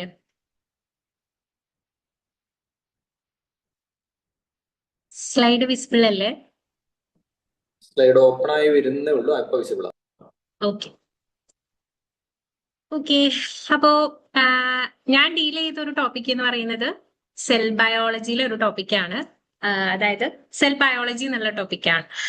സെൽ എന്ന് പറയുമ്പോൾ നമുക്കറിയാം അല്ലെ, അതായത് ഒരു ഓർഗാനിസത്തെ സംബന്ധിച്ചിടത്തോളം വളരെ ഇമ്പോർട്ടന്റ് ആയിട്ടുള്ള ഒരു ബേസിക് ഒരു യൂണിറ്റ് ആണ് സെൽ എന്ന് പറയുന്നത്. അതുപോലെ തന്നെ നമ്മുടെ CSIR എക്സാമിനെ സംബന്ധിച്ചിടത്തോളം വളരെ വെയിറ്റേജ് ഉള്ള ഒരു ഏരിയ തന്നെയാണ് സെൽ ബയോളജി എന്ന് പറയുന്നത്. അത്യാവശ്യം കുറെ ക്വസ്റ്റ്യൻസ് പാർട്ട് ബിയിലാണെങ്കിലും പാർട്ട് സിയിലാണെങ്കിലും ഡയറക്റ്റ് ക്വസ്റ്റ്യൻസും അതുപോലെ തന്നെ ഇൻഡയറക്റ്റ് ആയിട്ടുള്ള ക്വസ്റ്റ്യൻസും നമുക്ക് ഈ ഒരു ഏരിയയിൽ നിന്ന് എക്സ്പെക്ട് ചെയ്യും. ഓക്കെ, എല്ലാ പ്രീവിയസ് ആയിട്ടുള്ള ഇയേഴ്സ് എടുത്തു നോക്കി കഴിഞ്ഞാലും ഡിഫറെന്റ് ആയിട്ടുള്ള ക്വസ്റ്റ്യൻസ് ചോദിച്ചിട്ടുണ്ട്. അപ്പോ ഈ ഒരു ഏരിയയിൽ മെയിൻലി പറയുന്നതെന്ന് വെച്ചാല് നമ്മൾ ഒരു സെല്ലിന്റെ കുറച്ച് കാര്യങ്ങളാണ് പറയുന്നത്. അതായത് സെല്ലിന്റെ സ്ട്രക്ചർ, സെല്ലുകൾ തമ്മിൽ അതിന്റെ ഡിഫറെന്റ് ഓർഗനൽസ്, അതുപോലെ തന്നെ എങ്ങനെയാണ് ഈ സെല്ലുകൾക്കിടയിൽ മോളിക്യൂൾസിന്റെ ട്രാൻസ്പോർട്ടും കാര്യങ്ങളൊക്കെ നടക്കുന്നത്, പിന്നെ സെല്ലുകൾ തമ്മിലുള്ള പരസ്പരം കമ്മ്യൂണിക്കേഷൻസ് എന്തൊക്കെയാണ്, എങ്ങനെയാണ് അവർ തമ്മിൽ കമ്മ്യൂണിക്കേറ്റ് ചെയ്യുന്നത് അല്ലെ. എന്നാൽ മാത്രമാണല്ലോ നമുക്കൊരു ഫങ്ഷൻസ് അല്ലെങ്കിൽ ഇപ്പൊ ഒരു സിഗ്നൽ ഉണ്ടായി കഴിഞ്ഞാൽ അതിനൊരു റെസ്പോൺസ് ഉണ്ടാകണമെങ്കിൽ സെല്ലുകൾ തമ്മിൽ പരസ്പരം കമ്മ്യൂണിക്കേറ്റ് ചെയ്യണം. സോ ഒരു സെൽ സിഗ്നലിംഗ് എന്ന് പറയുന്ന ഒരു ഇമ്പോർട്ടന്റ് ആയിട്ടുള്ള ഏരിയാസ് ഉണ്ട്. പിന്നെ സെല്ലിന്റെ ഡിവിഷൻ, ഡിവൈഡ് ചെയ്താലാണ് ഡിഫറെന്റ് ആയിട്ടുള്ള സെല്ലുകൾ ഉണ്ടാവുക. സോ ആ ഒരു ഡിവിഷനും അതിന്റെ കൺട്രോളും മെക്കാനിസവും കാര്യങ്ങളൊക്കെയാണ് ഈ ഒരു ടോപ്പിക്കിന് അണ്ടറിൽ വരുന്നത്. ഓക്കെ, ഒരുപാട് ഡയറക്റ്റ് ക്വസ്റ്റ്യൻസ് ചോദിക്കുന്ന ഒരു ഏരിയയും കൂടിയാണ് നമ്മുടെ സെൽ ബയോളജിയിലെ ചില ടോപ്പിക്കുകൾ. അതുപോലെ തന്നെ കൺസെപ്ച്വൽ ബേസ്ഡ് ക്വസ്റ്റ്യൻസും ചോദിക്കാറുണ്ട്. അതിൽ നമ്മൾ സ്റ്റാർട്ട് ചെയ്യാന്ന് പറയുന്നത് സെല്ലിന്റെ നമ്മൾ യൂകാരിയോട്ട് ആൻഡ് പ്രോകാരിയോട്ടിക് സെല്ല് നമുക്ക് എല്ലാവർക്കും അറിയാവുന്ന കുറച്ച് കാര്യങ്ങളാണ്. നമ്മൾ ബേസ് മുതലാണ് തുടങ്ങുന്നത്. സോ അതിൽ നമ്മൾ ബേസിക് ആയിട്ടുള്ള കുറച്ച് കാര്യങ്ങൾ, ഡിഫറെന്റ് സെൽ ടൈപ്സുകളുള്ള ആ ഒരു ഡിഫറൻസുകൾ, പിന്നെ നമ്മൾ പോകുന്നതെന്ന് വെച്ചാൽ ആ സെല്ലിന്റെ മെംബ്രെയിൻസ്, ഏറ്റവും ഇമ്പോർട്ടന്റ് ആയിട്ടുള്ള ഒരു ഏരിയ ആണ് സെൽ മെംബ്രെയിൻ ആൻഡ് ട്രാൻസ്പോർട്ട് എന്ന് പറയുന്നത്. ഒരുപാട് നമുക്ക് ക്വസ്റ്റ്യൻസ് ഡയറക്റ്റ് ആയിട്ടുള്ള പാർട്ട് ബിയിലൊക്കെ ഡയറക്റ്റ് ക്വസ്റ്റ്യൻസ് ചോദിക്കുന്ന ഒരു ഏരിയ ആണ് സെൽ മെംബ്രെയിൻ. മെംബ്രെയിനകത്ത് മെയിൻലി അതിന്റെ ഫ്ലൂയിഡ് മൊസൈക് മോഡൽ നമ്മൾ കുറെ മുന്നേ നമ്മൾ ഡിഗ്രിക്കാണെങ്കിലും പി ജിക്കാണെങ്കിലും ഒക്കെ നമ്മൾ കേൾക്കുന്ന ഒരു ഏരിയ കൂടിയാണ് ഈ പറയുന്ന ഫ്ലൂയിഡ് മൊസൈക് മോഡൽ. അതിന്റെ ആ ഒരു സ്ട്രക്ചർ എങ്ങനെയാണ്, അതിനകത്തുള്ള കോമ്പോണൻസ്, ഇപ്പൊ ലിപ്പിഡ്സ്, പ്രോട്ടീൻസ്, പിന്നെ അതുപോലെ തന്നെ അത് നമ്മുടെ കാർബോഹൈഡ്രേറ്റ് കോമ്പോണൻസുകൾ, പിന്നെ അതുപോലെ തന്നെ ഇമ്പോർട്ടന്റ് ആയിട്ടുള്ള മറ്റൊരു ചെറിയൊരു ടോപ്പിക്കാണ് മെംബ്രെയിൻ ഫ്ലൂയിഡിറ്റി എന്ന് പറയുന്നത്. ഫ്ലൂയിഡിറ്റി ബേസ് ചെയ്തിട്ട് ചെറിയ ചെറിയ കൺസെപ്ച്വൽ ബേസ്ഡ് ആയിട്ടുള്ള കുറെ ക്വസ്റ്റ്യൻസ് ചോദിച്ചിട്ടുണ്ട്. ഫ്ലൂയിഡിറ്റി ഇൻക്രീസ് ചെയ്യുമ്പോൾ അല്ലെങ്കിൽ അതായത് ടെമ്പറേച്ചർ, അതിന്റെ സ്ട്രക്ചർ, അങ്ങനെ കുറച്ച് ഫാക്ടേഴ്സ് ഉണ്ട് ഇതിനെ ഡിപ്പെൻഡ് ചെയ്യുന്നത്. അതിൽ വേരിയേഷൻസ് വരുമ്പോൾ അല്ലെങ്കിൽ ഫ്ലക്ച്വേഷൻസ് വരുമ്പോൾ എങ്ങനെ ഒരു ഓർഗാനിസത്തിന്റെ ഫ്ലൂയിഡിറ്റിനെ അഫക്ട് ചെയ്യുന്നു, അവരെങ്ങനെ മെയിൻറ്റെയിൻ ചെയ്യുന്നു, അതൊക്കെയാണ് ആ ഒരു ഏരിയാസിന്ന് കുറെ ക്വസ്റ്റ്യൻസ് ചോദിച്ച് കണ്ടിട്ടുള്ളത് പ്രീവിയസ്ലി. പിന്നെ നമ്മളൊരു സെല്ലിന്റെ മെംബ്രെയിൻസ് പഠിച്ചു കഴിഞ്ഞാൽ, അതിന്റെ സ്ട്രക്ചേഴ്സ് പഠിച്ചു കഴിഞ്ഞാൽ നമുക്കറിയാം എല്ലാ മോളിക്യൂൾസും സെൽ മെംബ്രെയിൻ ഈസിലി പാസ് ചെയ്ത് പോകില്ല അല്ലെ. ചിലതിന് നമുക്ക് അതിനെ ട്രാൻസ്പോർട്ട് ചെയ്യണമെങ്കിൽ കുറച്ച് ട്രാൻസ്പോർട്ടേഴ്സിന്റെ ആവശ്യമുണ്ട്.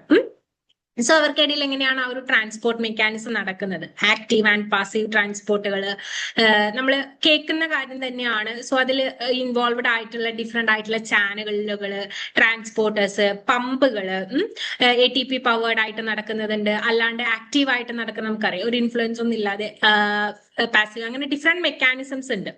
എങ്ങനെയാണ് ആ മെക്കാനിസംസ് ഒക്കെ ഓപ്പറേറ്റ് ചെയ്യുന്നത്, അതിന്റെ ഒരു കാര്യമാണ് ആ സെൽ മെംബ്രെയിൻ ആൻഡ് ആ ഒരു ട്രാൻസ്പോർട്ട് എന്ന് പറയുന്ന ഏരിയയിൽ ഡിസ്കസ് ചെയ്യാനുള്ളത്. പിന്നെ നമ്മൾ സെല്ലിന്റെ ഓർഗനൽസിലോട്ടാണ് പോകുന്നത്. ഓക്കെ, എങ്ങനെയാണ് ഡിഫറെന്റ് ആയിട്ടുള്ള ഓർഗനൽസ്, നമ്മുടെ nucleus, ER, Golgi, lysosome, peroxisome, vacuoles, അങ്ങനെ ഡിഫറെന്റ് ഓർഗനൽസ്, അതിന്റെ ബേസിക് സ്ട്രക്ചർ. അതിൽ മെയിൻ ഇമ്പോർട്ടൻസ് വരുന്നതെന്ന് വെച്ചാൽ നമ്മുടെ മൈറ്റോകോൺട്രിയും അതുപോലെ തന്നെ ക്ലോറോപ്ലാസ്റ്റിന്റെ ഏസും ആണ്. ഓക്കെ, മൈറ്റോകോൺട്രിയ നമുക്കറിയാം, മൈറ്റോകോൺട്രിയ എന്ന് പറയുന്നത് നമ്മുടെ എനർജി മെറ്റബോളിസം നടക്കുന്ന ഒരു മെയിൻ, അതായത് എനർജി ആയിട്ടുള്ള ഓർഗനൽസ് ആയിട്ടാണ് നമ്മൾ ഈ മൈറ്റോകോൺട്രിയ ആൻഡ് ക്ലോറോപ്ലാസ്റ്റ് പറയുന്നത്.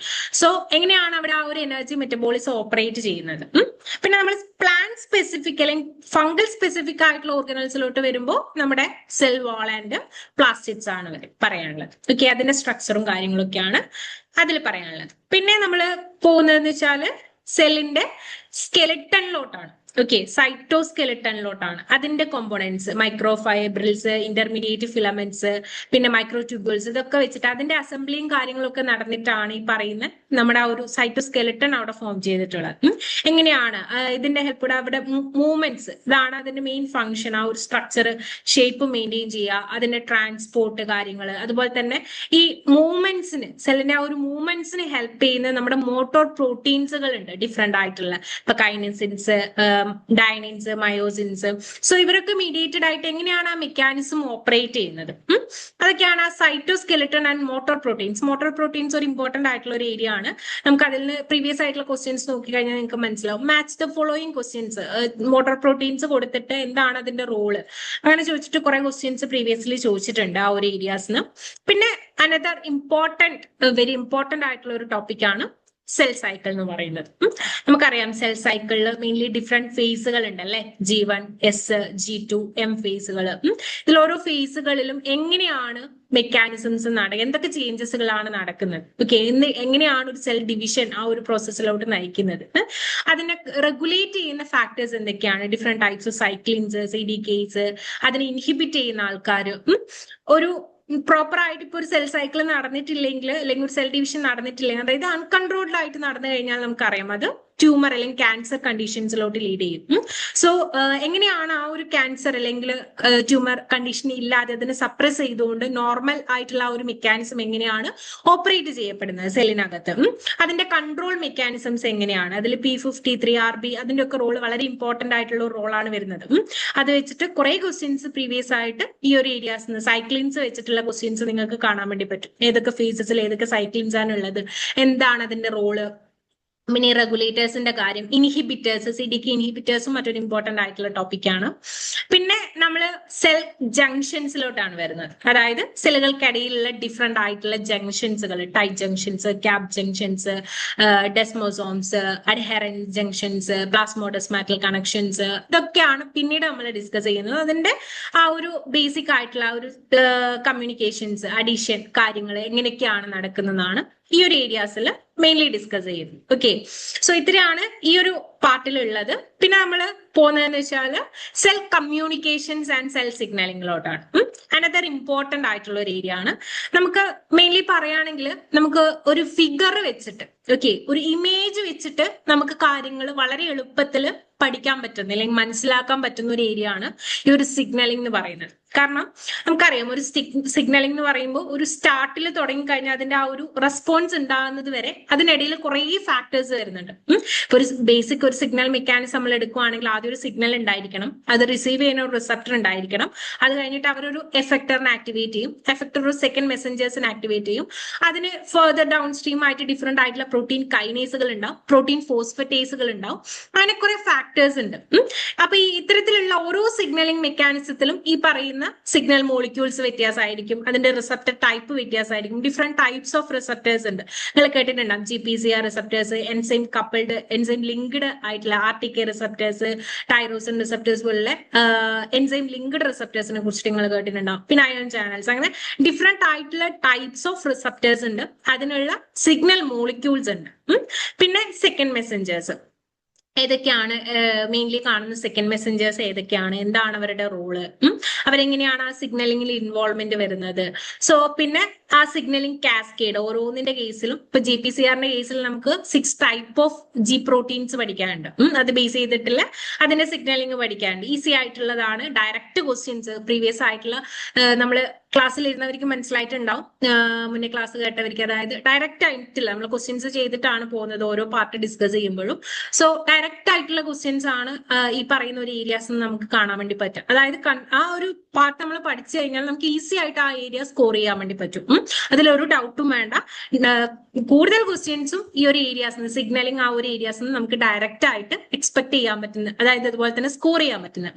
ഇപ്പോ സി പാർട്ടിലൊക്കെ ഒരു 4 മാർക്ക് കിട്ടുക എന്ന് പറയുന്നത് നമുക്ക് അത്ര എളുപ്പമല്ല. അതായത് നമുക്ക് കുറച്ചുകൂടെ നമ്മൾ ചിലപ്പോൾ ഇൻഡയറക്റ്റ് ആയിട്ടുള്ള ക്വസ്റ്റ്യൻസ് ഒക്കെ വരുന്ന സമയത്ത് നമ്മൾ ചിലപ്പോൾ കൺഫ്യൂഷൻ ആവും. പക്ഷെ ഈ ഒരു ഏരിയാസ് നമുക്ക് കുറച്ചുകൂടെ എന്താ ക്ലിയർ ആയിട്ട് ഈസി ആയിട്ട് സ്കോർ ചെയ്യാൻ പറ്റുന്നതാണ്. പിന്നെ ഡിഫറെന്റ് ടൈപ്സ് ഓഫ് മെക്കാനിസംസ്, ആ ഒരു ഇമേജിങ് വെച്ചിട്ട് തന്നെ നമുക്ക് ആ ഒരു ഇമേജ് നമ്മൾ മൈൻഡിലോട്ട് സെറ്റ് ചെയ്ത് കഴിഞ്ഞാൽ നമുക്ക് ഈസി ആയിട്ട് ആ ഒരു ഏരിയാസ് മനസ്സിലാക്കാൻ വേണ്ടി പറ്റും. പിന്നെ ഹോർമോൺ സിഗ്നലിംഗിന്റെ കേസും ഡിഫറെന്റ് ആയിട്ടുള്ള ഹോർമോൺ ബേസ് ചെയ്തിട്ടുള്ള സിഗ്നൽ മോളിക്യൂൾസ്, ഈ ഒരു ഏരിയാസ് നമുക്ക് ഒരുപാട് മാച്ച് ദ ഫോളോയിങ് ക്വസ്റ്റ്യൻസ്, അതായത് second messengers, effectors, signal molecules, receptors, ഇങ്ങനെ ബേസ് ചെയ്തിട്ടുള്ള മാച്ച് ദ ഫോളോയിങ് വന്നിട്ട് നമുക്ക് അതിന് കണക്ട് ചെയ്ത് മാച്ച് ചെയ്യാൻ വേണ്ടിയിട്ടുള്ള ക്വസ്റ്റ്യൻസ് കുറെ പ്രീവിയസ്ലി ചോദിച്ചിട്ടുണ്ട്.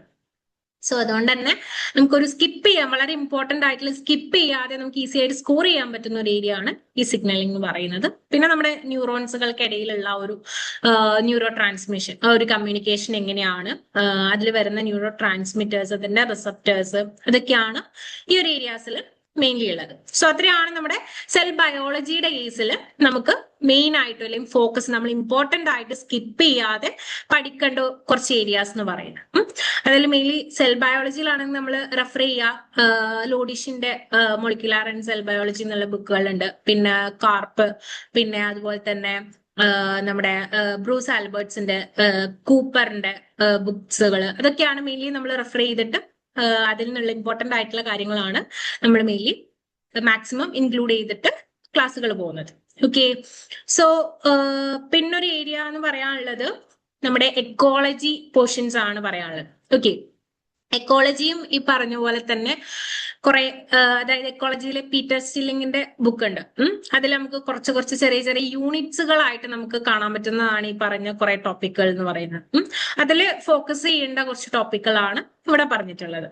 അതിൽ വൺ ഓഫ് ദ ഒരു ടോപ്പിക്കാണ് പോപ്പുലേഷൻ എക്കോളജി. എങ്ങനെയാണ് ഒരു പോപ്പുലേഷൻ, അതിന്റെ ഡെൻസിറ്റി എങ്ങനെയാണ്, അതിന് ഒരു പോപ്പുലേഷന്റെ ഗ്രോത്ത് എന്തൊക്കെയാണ്, ഇതൊക്കെ types of growth, exponential, logistic ഗ്രോത്തുകൾ ഉണ്ട്, അതിന്റെ കേർവുകൾ ഉണ്ട്. അതിന്റെ ആ ഒരു ഗ്രോത്ത് കേർവ് എങ്ങനെയാണ്, പിന്നെ അവർക്കിടയിൽ എങ്ങനെയാണ് സെലക്ഷൻ പ്രൊസീജിയർ നടക്കുന്നത്, R&K സെലക്ഷൻ, അതിന്റെ കുറച്ച് ക്രൈറ്റീരിയാസ് ഉണ്ട്. R&K സെലക്ഷന്റെ ഒരു ടേബിൾ ഉണ്ട്, ഒരു ക്രൈറ്റീരിയ വരുന്ന ഒരു ടേബിൾ ഉണ്ട്. അതിൽ നിന്ന് മെനി ടൈംസ് എനിക്ക് തോന്നുന്നു പ്രീവിയസ്ലി എക്സാംസിന് ചോദിച്ചിട്ടുണ്ട്, ഇന്ന ക്രൈറ്റീരിയാസ് ഏതിനെയാണ്, ഏത് ടൈപ്പ് ഓഫ് സെലക്ഷനെയാണ് ഉള്ളത് ബേസ് ചെയ്തിട്ടുള്ള എന്നൊക്കെ ചോദിച്ചിട്ട് ഒരുപാട് ക്വസ്റ്റ്യൻസ് ചോദിച്ചിട്ടുണ്ട്. പിന്നെ അതുപോലെ തന്നെ ഗ്രാഫിക്കൽ ബേസ്ഡ് ആയിട്ടുള്ള ഗ്രോത്ത് കർവ്സ് ഒക്കെ വെച്ചിട്ടുള്ള കുറച്ച് ക്വസ്റ്റ്യൻസ് ഈ ഒരു ഏരിയാസ് ചോദിക്കാറുണ്ട്. പിന്നെ നമ്മൾ കമ്മ്യൂണിറ്റി എക്കോളജി ആണ്, ഡിഫറെന്റ് ആയിട്ടുള്ള ഇന്ററാക്ഷൻസ് ആണ് മെയിൻലി അതിൽ ഡിസ്കസ് ചെയ്യുന്നത്. സ്പീഷീസ് ഇന്ററാക്ഷൻസ്, നമ്മളെ പ്രെഡേഷൻസ്, മ്യൂച്വലിസം, പാരസൈറ്റിസം, കമൻസാലിസം, ഇതിലൊക്കെ നമുക്കറിയാം ഓരോന്നിനും അതിൻ്റെതായിട്ടുള്ള ഇപ്പോ പെക്യുലർ ആയിട്ടുള്ള ഓരോ ഫീച്ചേഴ്സ് ഉണ്ട്. ഏതൊക്കെയാണ് പാരസൈറ്റിസം കാണിക്കുന്നത്, അതിന്റെ കോമൺ ആയിട്ടുള്ള ഫീച്ചേഴ്സ് എന്തൊക്കെയാണ്, കമൻസാലിസം എങ്ങനെയാണ്, പ്രെഡേഷന്റെ കേസിൽ എന്താണ് അതിന്റെ അഡ്വാൻറ്റേജ്, ബെനിഫിറ്റ്, അങ്ങനെ കുറച്ച് കാര്യങ്ങൾ ഉണ്ടല്ലോ. സോ അതൊക്കെ വെച്ചിട്ട് ക്വസ്റ്റ്യൻസ് ചോദിക്കാറുണ്ട്. പിന്നെ എക്കോളജിക്കൽ സക്സഷൻസ്, നമ്മുടെ പ്രൈമറി ആൻഡ് സെക്കൻഡറി സക്സഷൻസ്, അങ്ങനെ അതൊന്നും മറ്റൊരു ഇമ്പോർട്ടന്റ് ആയിട്ടുള്ള ടോപ്പിക്കാണ്.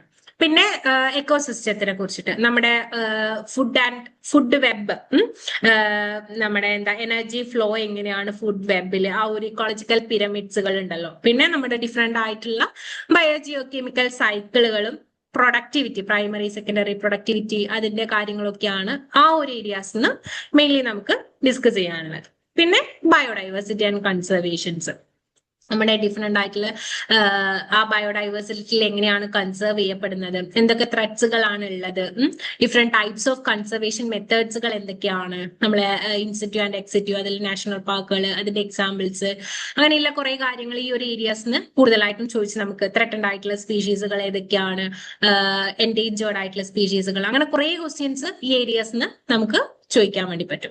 ചോദിച്ചിട്ടുണ്ട്, പ്രീവിയസ്ലി ചോദിച്ചിട്ടുണ്ട്.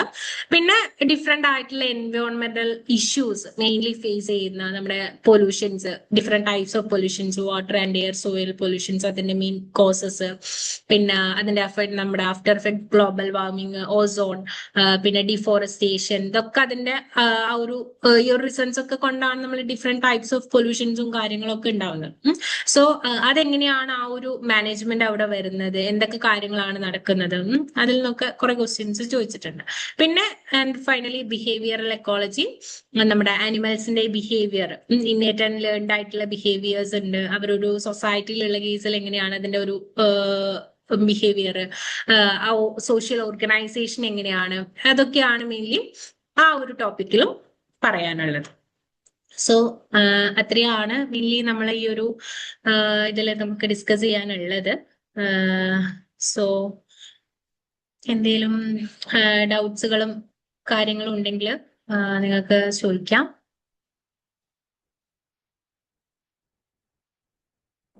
ഓക്കെ, നിങ്ങളെ സംശയങ്ങൾ എന്തെങ്കിലും ഉണ്ടെങ്കിൽ അത് ചോദിക്കാനുള്ള ഒരു സമയമാണ്. സഞ്ജന മിസ് JRF ഒക്കെ വാങ്ങിയിട്ടുള്ള ഒരാളാണ്. സ്വാഭാവികമായിട്ടും നിങ്ങൾ ആ ലെവലിലുള്ള സംശയങ്ങളൊക്കെ ഉണ്ടെങ്കിൽ ചോദിക്കാം. അക്കാദമിക്കലി മാത്രമല്ല, വേറെ എന്തെങ്കിലും ഇപ്പം പരീക്ഷയ്ക്ക് പ്രിപ്പറേഷന്റെ മറ്റെന്തെങ്കിലും സ്ട്രാറ്റജീസ് ഒക്കെ ഉണ്ടെങ്കിൽ പറഞ്ഞിട്ടുണ്ട്. ഇനി വേറെ നിങ്ങളെ സൈഡിൽ നിന്നെങ്കിലും അങ്ങനെയുള്ള സംശയങ്ങൾ ഉണ്ടെങ്കിൽ അതും ചോദിക്കാം.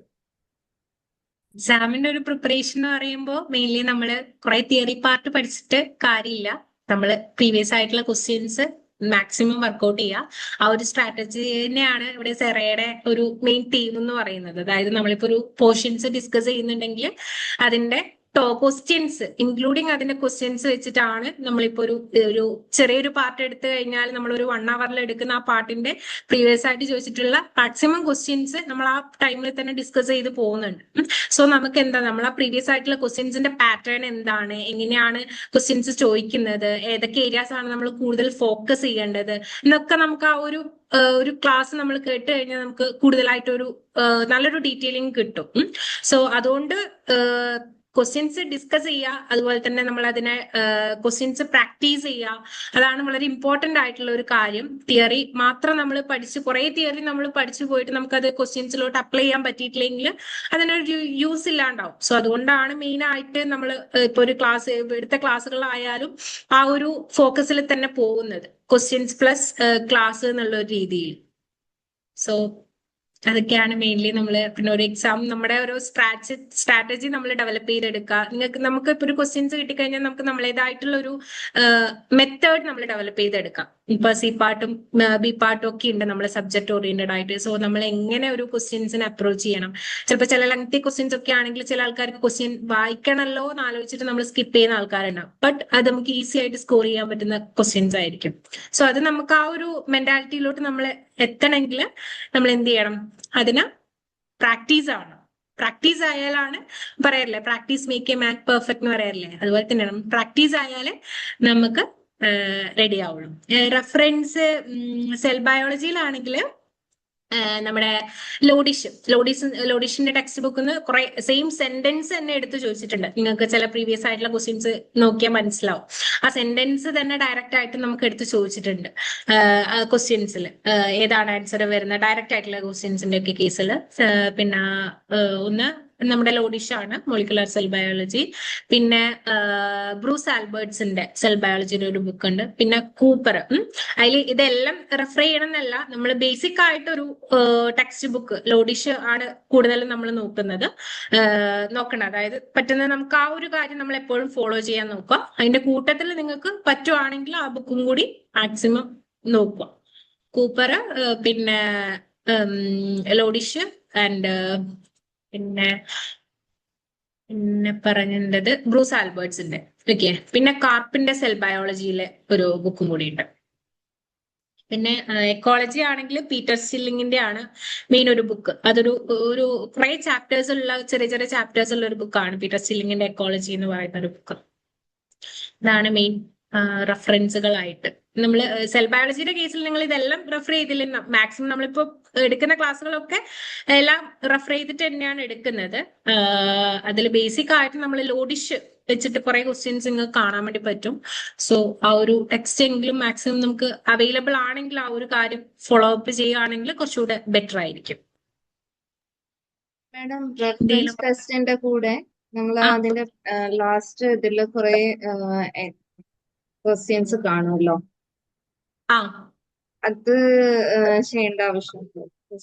ഒരു തവണ ഞാൻ എപ്പോഴും ഒരു ക്വസ്റ്റ്യൻ പേപ്പർ ഉണ്ട്, അപ്പൊ സെയിം അതേ പാറ്റേണില് ചില ടൈമില് നമുക്ക് അങ്ങനെ ഷുവർ ആയിട്ട് നമുക്ക് വേണമെങ്കിൽ നമുക്കൊരു ക്വസ്റ്റ്യൻ പ്രാക്ടീസ് എന്നുള്ള രീതിയിൽ ചോദിക്കാം, ചെയ്ത് നോക്കാം. ഇനിയിപ്പോ കൂടുതലും ഇപ്പോഴത്തെ ക്വസ്റ്റ്യൻ പാറ്റേണിങ് റീസെന്റ് ആയിട്ടുള്ള എക്സാമിന്റെ പാറ്റേണിങ് നോക്കിക്കഴിഞ്ഞാൽ നമുക്ക് മനസ്സിലാവും കുറച്ചുകൂടെ നമ്മളൊരു ലോജിക്കൽ ടൈപ്പ് ക്വസ്റ്റ്യൻസിലോട്ടാണ്, അതായത് ഒരു കുറച്ച് ഡയറക്റ്റ് അല്ലാതെ അതിൽ നിന്നും കുറച്ചൊരു ലോജിക്കൽ ടൈപ്പ് ക്വസ്റ്റ്യൻസിലോട്ടാണ് കൂടുതലും പോകുന്നത്. അതിന്റെ ഇപ്പൊ ഒരു ടെക്സ്റ്റിലുള്ള ക്വസ്റ്റ്യൻസ് എന്ന് പറയുന്നത് ചിലപ്പോ വൺ വേർഡിൽ അല്ലാണ്ട് ചിലപ്പോ പാരഗ്രാഫ് ടൈപ്പ് ഓഫ് അങ്ങനത്തെയുള്ള ക്വസ്റ്റ്യൻസും ചിലപ്പോൾ അതിന്റെ കൂട്ടത്തിൽ ഉണ്ടാവും. സോ നമുക്ക് ജസ്റ്റ് വേണമെങ്കിൽ ഒബ്ജക്റ്റീവ് ടൈപ്പ് ഒക്കെ ആണെങ്കിൽ നമുക്ക് കുറച്ചുകൂടെ പ്രാക്ടീസ് ചെയ്ത് നോക്കാം. ഗേറ്റ് എക്സാമിനൊക്കെ ചിലപ്പോൾ നമുക്കത് യൂസ്ഫുൾ ആവും. ചില ഏരിയാസ് നിന്നൊക്കെ നമുക്ക് ചോദിക്കാറുണ്ട്. CSIR നമുക്ക് അറിയാലോ, കുറച്ചുകൂടെ ഒരു ലെവല് പിടിക്കുന്ന ആൾക്കാരാണ്. സോ ചോദിക്കില്ല എന്നല്ല, മേ ബി നമുക്കൊരു പ്രാക്ടീസ് ചെയ്യുകയാണെങ്കിൽ നമുക്ക് എപ്പോഴും ഒരു ക്വസ്റ്റ്യൻസ് ചെയ്തുകൊണ്ട് നിങ്ങൾക്ക് ഒരിക്കലും അതൊരു നഷ്ടമായിട്ട് അങ്ങനെ വരുന്നതില്ല. നമുക്ക് ടൈം ഉണ്ടെങ്കിൽ അതും കൂടി ചെയ്തു കഴിഞ്ഞാൽ നമുക്ക് ഇപ്പൊ ഗേറ്റ് എക്സാമിനൊക്കെ ആകുമ്പോൾ നമുക്ക് ഗേറ്റ് എക്സാം എഴുതിയ ആൾക്കാർക്ക് ചിലപ്പോൾ നമുക്കൊരു ഐഡിയ ഉണ്ടാവും. സോ നമുക്ക് മനസ്സിലാവും എങ്ങനെയൊക്കെയാണ് ക്വസ്റ്റ്യൻസ് വരുന്നത് എന്നുള്ളത്. സോ നമുക്കത് ചെയ്യുന്നതുകൊണ്ട് ഒരിക്കലും ഒരു നഷ്ടം വരുന്നതില്ല. നമുക്ക് ടൈം ഉണ്ടെങ്കിൽ അതും കൂടി ഫോളോ അപ്പ് ചെയ്യുകയാണെങ്കിൽ നല്ലതായിരിക്കും. അതുപോലെ റിവിഷൻ എങ്ങനെയായിരിക്കണം? എന്താ റിവിഷൻ ചെയ്യേണ്ടത് നമ്മളിപ്പോ എങ്ങനെയായിരിക്കണം?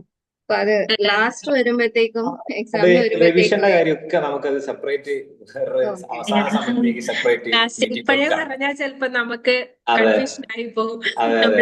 നമ്മൾ ബേസിക് ആയിട്ട് ഫസ്റ്റ് ചെയ്യേണ്ട കാര്യം നമ്മൾ ഫസ്റ്റ് ചെയ്തു പോവാ. ഇപ്പൊ നിങ്ങള് സബ്ജക്ട് എടുക്കുന്ന ടൈമിൽ അത് സബ്ജക്ട് അപ്പൊ തന്നെ കവർ ചെയ്ത് അതിന്റെ ക്വസ്റ്റ്യൻസും ചെയ്ത് നിങ്ങൾ എക്സാമുകളും അറ്റൻഡ് ചെയ്ത് ആ ഒരു എക്സാം ആകുമ്പോഴത്തേക്ക് നിങ്ങളൊന്ന് പ്രിപ്പയർ ചെയ്തെടുക്കാം. അപ്പോ ആ സമയമാകുമ്പോഴത്തേക്ക് നമുക്ക് റിവിഷന്റെ നിങ്ങൾക്ക് തന്നെ ഒരു ഏകദേശം റെഡി മനസ്സിലാവും എങ്ങനെയാണ് പ്രിപ്പയർ ചെയ്യേണ്ടതെന്നൊക്കെ. അത് നമുക്ക് കുറച്ച് കഴിഞ്ഞിട്ട് നമുക്ക് ആ കാര്യങ്ങൾ ഡിസ്കസ് ചെയ്യുന്നതായിരിക്കും നല്ലതെന്ന് തോന്നുന്നു, അല്ലേ സാറേ? തീർച്ചയായും ഈ സീരീസ് ഓഫ് ഇവന്റ്സ് ഇവിടെ അവസാനിക്കുന്നില്ല, ഇത് തുടർന്നുകൊണ്ടേയിരിക്കും. ഇപ്പം നമ്മളിപ്പോ എങ്ങനെയാണ് തുടങ്ങേണ്ടതെന്ന് പറഞ്ഞു, ഇനി പകുതിയാകുന്ന സമയത്ത് എങ്ങനെയാണ് ഒരു ഹാഫ് സ്റ്റേജിൽ കൈകാര്യം ചെയ്യേണ്ടതെന്ന് നമ്മൾ വേറൊരു വെബിനാർ വെക്കും. അവസാന സമയത്ത് എങ്ങനെയാണ് റിവൈസ് ചെയ്യേണ്ടതെന്നും എങ്ങനെയാണ് ലാസ്റ്റ് ടൈം പ്രിപ്പറേഷൻസ് നമ്മൾ വേറൊരു വെബിനാർ വെക്കും. അതിന്റെ ഇടയിൽ ഇഷ്ടംപോലെ വർക്ക്ഷോപ്പുകൾ നമ്മൾ വെക്കും. അപ്പൊ ഇതുകൂടി ഞാൻ സൂചിപ്പിക്കുന്നു, അടുത്ത ആഴ്ച നമ്മൾ ജെനറ്റിക്സിന്റെ ഒരു വർക്ക്ഷോപ്പ് കണ്ടക്ട് ചെയ്യാൻ വിചാരിക്കുന്നുണ്ട്. അങ്ങനെ ഓരോ വീക്കിലും നമ്മൾ ഓരോ സബ്ജക്റ്റ് ബേസ് ചെയ്തിട്ടുള്ള വർക്ക്ഷോപ്പുകൾ കണ്ടക്ട് ചെയ്യും. അതിലൊക്കെ നിങ്ങൾക്ക് ടീച്ചേഴ്സായിട്ട് ഇന്ററാക്ട് ചെയ്യാനുള്ള ഒരു സാഹചര്യം ഉണ്ടാവും. അതൊന്നും പ്രയാസമല്ല. ഇപ്പൊ ഞാൻ ഇടപെട്ടത് സമയം അധികരിച്ചു എന്നൊരു തോന്നലുകൊണ്ടാണ്, വേറെ ഒന്നും കൊണ്ടല്ല. നിങ്ങൾക്ക് എല്ലാവർക്കും നിങ്ങളെ തിരക്കുകൾ ഉണ്ടാവും. സഞ്ജന മിസ് നമ്മളെ കൂടെ 7:30 മുതലുണ്ട്. ഇപ്പോഴാണ് സമയം കിട്ടിയത്. അപ്പം വീണ്ടും അവരെ ഇരുന്നത് ശരിയല്ല എന്ന് വിചാരിക്കുന്നതുകൊണ്ടാണ് ഞാൻ ഇടപെട്ടത്, വേറെ ഒന്നും കൊണ്ടല്ല. സോ എല്ലാവർക്കും എന്താ പറയാ, വേറെ എന്തെങ്കിലും ഡൗട്ടുകൾ ഉണ്ടെങ്കിലൊക്കെ നമുക്ക് ഗ്രൂപ്പിൽ ചോദിക്കുക, അല്ലെങ്കിൽ നിങ്ങൾക്ക് പേഴ്സണലി മെസ്സേജ് അയച്ചോ വിളിച്ചോ ചോദിച്ചു കഴിഞ്ഞാൽ ഞാൻ ഓരോ ടീച്ചേഴ്സിന്റെ അടുത്തുനിന്ന് വാങ്ങിത്തരാം. അതല്ലെങ്കിൽ കുഴപ്പമില്ല, നിങ്ങൾക്ക് അതിന്റെ ഇടയിൽ സീരീസ് ഓഫ് ഇവന്റ്സ് നടക്കാനുണ്ട്. അതിന്റെ ഇടയിൽ നിങ്ങൾക്ക് ചോദിച്ചത് ക്ലാരിഫൈ ചെയ്യാൻ പ്രയാസമൊന്നുമില്ല. പിന്നെ വേറൊരു കാര്യം കൂടി ഞാൻ ഇവിടെ അനൗൺസ് ചെയ്യാൻ ആഗ്രഹിക്കുന്നു. നമ്മളെ അക്കാദമിക് സിസ്റ്റം കുറച്ചും കൂടി AI ബേസ്ഡ് ലെവലിലേക്ക് ഞങ്ങൾ കൊണ്ടുപോകാൻ ആഗ്രഹിക്കുന്നു. നമ്മൾ ഇനി എന്ത് എന്നുള്ള രീതിയിൽ ചിന്തിക്കുമ്പോൾ ഞങ്ങൾക്ക് കുറെ ഡാറ്റ അനാലിസിസിന്റെ ഓപ്ഷൻസ് ഒക്കെ വന്നിട്ടുണ്ട്. സോ അതൊക്കെ ഉപയോഗിച്ചുകൊണ്ട് ഏതൊക്കെ ഏരിയകളിൽ ഇനി നിങ്ങൾ കോൺസെൻട്രേറ്റ് ചെയ്യണമെന്നും, ഇനി ഇൻഡിവിജ്വലി ഓരോ ആളുകൾക്ക് നെറ്റ് അല്ലെങ്കിൽ GRF കിട്ടാൻ വേണ്ടിയിട്ടുള്ള പ്ലാനുകൾ നമ്മൾ പ്രസന്റ് ചെയ്യാൻ വിചാരിക്കുകയാണ്. ഓരോ ആളുകൾ ഞാൻ വിളിക്കും. ഇൻഡിവിജ്വലി എന്ന് പറഞ്ഞിട്ടുണ്ടെങ്കിൽ നിങ്ങളുടെ സാഹചര്യം എന്ത്, ഈവൻ നിങ്ങൾ ഏത് കാറ്റഗറിപ്പെട്ട ആളുകളാണ്, നിങ്ങൾ ഏത് B ആണോ C ആണോ കോൺസെൻട്രേറ്റ് ചെയ്യേണ്ടത്, നിങ്ങളെ നിങ്ങളെ വീക്ക് ഏരിയ ഏത്, സ്ട്രോങ് ഏരിയ ഏത് എന്നുള്ള കാര്യങ്ങളൊക്കെ നമ്മൾ ഓൾറെഡി മനസ്സിലാക്കിയിട്ടുണ്ട്. അത് വെച്ചിട്ട് നമ്മൾ ഒരു സിസ്റ്റം നിങ്ങൾക്ക് സെറ്റ് ചെയ്ത് തരും. ഓരോ ആളുകൾക്കും ഇൻഡിവിജ്വലി ഉള്ള ഒരു സിസ്റ്റം സെറ്റ് ചെയ്ത് തരാൻ വിചാരിക്കുന്നുണ്ട്. സോ ഇതൊക്കെ നമ്മൾ ഇനി വരുന്ന ആഴ്ചകളിൽ എന്താ പറയാ നിങ്ങളോട് വിളിച്ച് സംസാരിക്കും. സോ ഇത്രയും സമയം നമ്മളെ കൂടെ ഇരുന്ന് ഈ മീറ്റിംഗ് വലിയൊരു വിജയമാക്കി മാറ്റിയില്ല, വലിയൊരു വിജയം തന്നെയാണ്. ഈ ഒരു അവസാന സമയം പോലും 16 പേരുണ്ട് എന്ന് പറയുന്നത് ഞങ്ങളെ സംബന്ധിച്ച് വളരെ വലിയ ഒരു സക്സസ് ആയിട്ട് ഞങ്ങൾ കാണുന്നു. അതേപോലെ തന്നെ ഞങ്ങളെ കൂടെ ഇത്രയും നേരം ഇരുന്നിട്ടുള്ള എല്ലാ ടീച്ചേഴ്സും, നമ്മളെ കൂടെ ഇരുന്നിട്ടുള്ള എല്ലാ ടീച്ചേഴ്സും, ഓരോരുത്തരുടെ പേരെടുത്ത് ഞാൻ പറയുന്നില്ല, എന്നാലും എല്ലാ ആളുകളും ഈ തിരക്കിന്റെ ഇടയിലും ഇപ്പം ഓരോ ആൾക്കും ട്രെയിൻ പിടിക്കാനുള്ള ഒരു സമയത്ത് അവരിവിടെ വന്നിരിക്കുന്നത്, അതായത് ഒരു 10 മിനിറ്റ് മതി എന്നുള്ളൊരു ധാരണ കൊണ്ട് പെട്ടെന്ന് വന്നിരിക്കുന്ന ആളുകളാണ്. സോ അങ്ങനെയുള്ള ആളുകളുണ്ട്. അപ്പൊ അതേപോലെ തന്നെ നിങ്ങൾ ഇതിന്റെ പാർട്ടിസിപ്പന്റ് ആയിട്ടുള്ള നിങ്ങളും നിരവധി തിരക്കുകളിലും ഇതിലൊക്കെ ആയിരിക്കാം. പലരും നോമ്പ് തുറക്കുന്ന പ്രയാസങ്ങളൊക്കെ ഒഴിവാക്കിയിട്ടായിരിക്കും വന്നിട്ടുള്ളത്. സോ എല്ലാവർക്കും നന്ദി.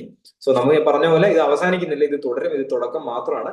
ഇനി തുടർച്ചയായിട്ട് നമുക്ക് ഇവന്റുകൾ ഉണ്ടാവും. അതിലൊക്കെ നമുക്ക് പങ്കെടുക്കണം. എങ്ങനെ പോയി കഴിഞ്ഞാൽ 2026 ജൂൺ ഡിസംബർ 2 സെഷനുകളിൽ ഒന്നില് നമുക്ക് നെറ്റ് അല്ലെങ്കിൽ GRF വാങ്ങിയിരിക്കണം നിർബന്ധമായിട്ടും. സോ അതിന്റെ ഒരു തുടക്കമായിട്ടുള്ള ഒരു ഇവന്റ് ആയിട്ട് നിങ്ങൾ ഇതിനെ കാണാം. ഇവിടെ നമ്മൾ സ്റ്റാർട്ട് ചെയ്യുന്നു. ഇനി നിങ്ങൾ പുറകോട്ട് പോരുത്. ഇതിന്റെ അകത്ത് വന്നിട്ടുള്ള ഓരോ ആളുകളും ഇതൊരു വാശിയോടുകൂടി എടുക്കുക. എന്ത് സഹായത്തിനും നമ്മൾ ഉണ്ടാവും, എന്ത് സഹായത്തിനും. ഇന്നിപ്പോ ഞാൻ നേരത്തെ നിർത്തി നോക്കണ്ട, ഇന്ന് പല ടീച്ചേഴ്സിനും പല തിരക്കുള്ളതാണ്, സൺഡേ ആയതുകൊണ്ടൊക്കെയാണ്. സോ അതൊന്നും നിങ്ങൾ നോക്കണ്ട, ഏത് സഹായത്തിനും നമ്മൾ എപ്പോഴും ഉണ്ടാവും. So thank you so much എല്ലാവർക്കും. എന്റെ പേഴ്സണൽ സൈഡിൽ നിന്നും അതേപോലെ സാറിന്റെ സൈഡിൽ നിന്നും താങ്ക് യു. സോ ഇനി അടുത്ത പരിപാടിയിൽ കാണാമെന്ന് വിചാരിക്കുന്നു. Thank you so much.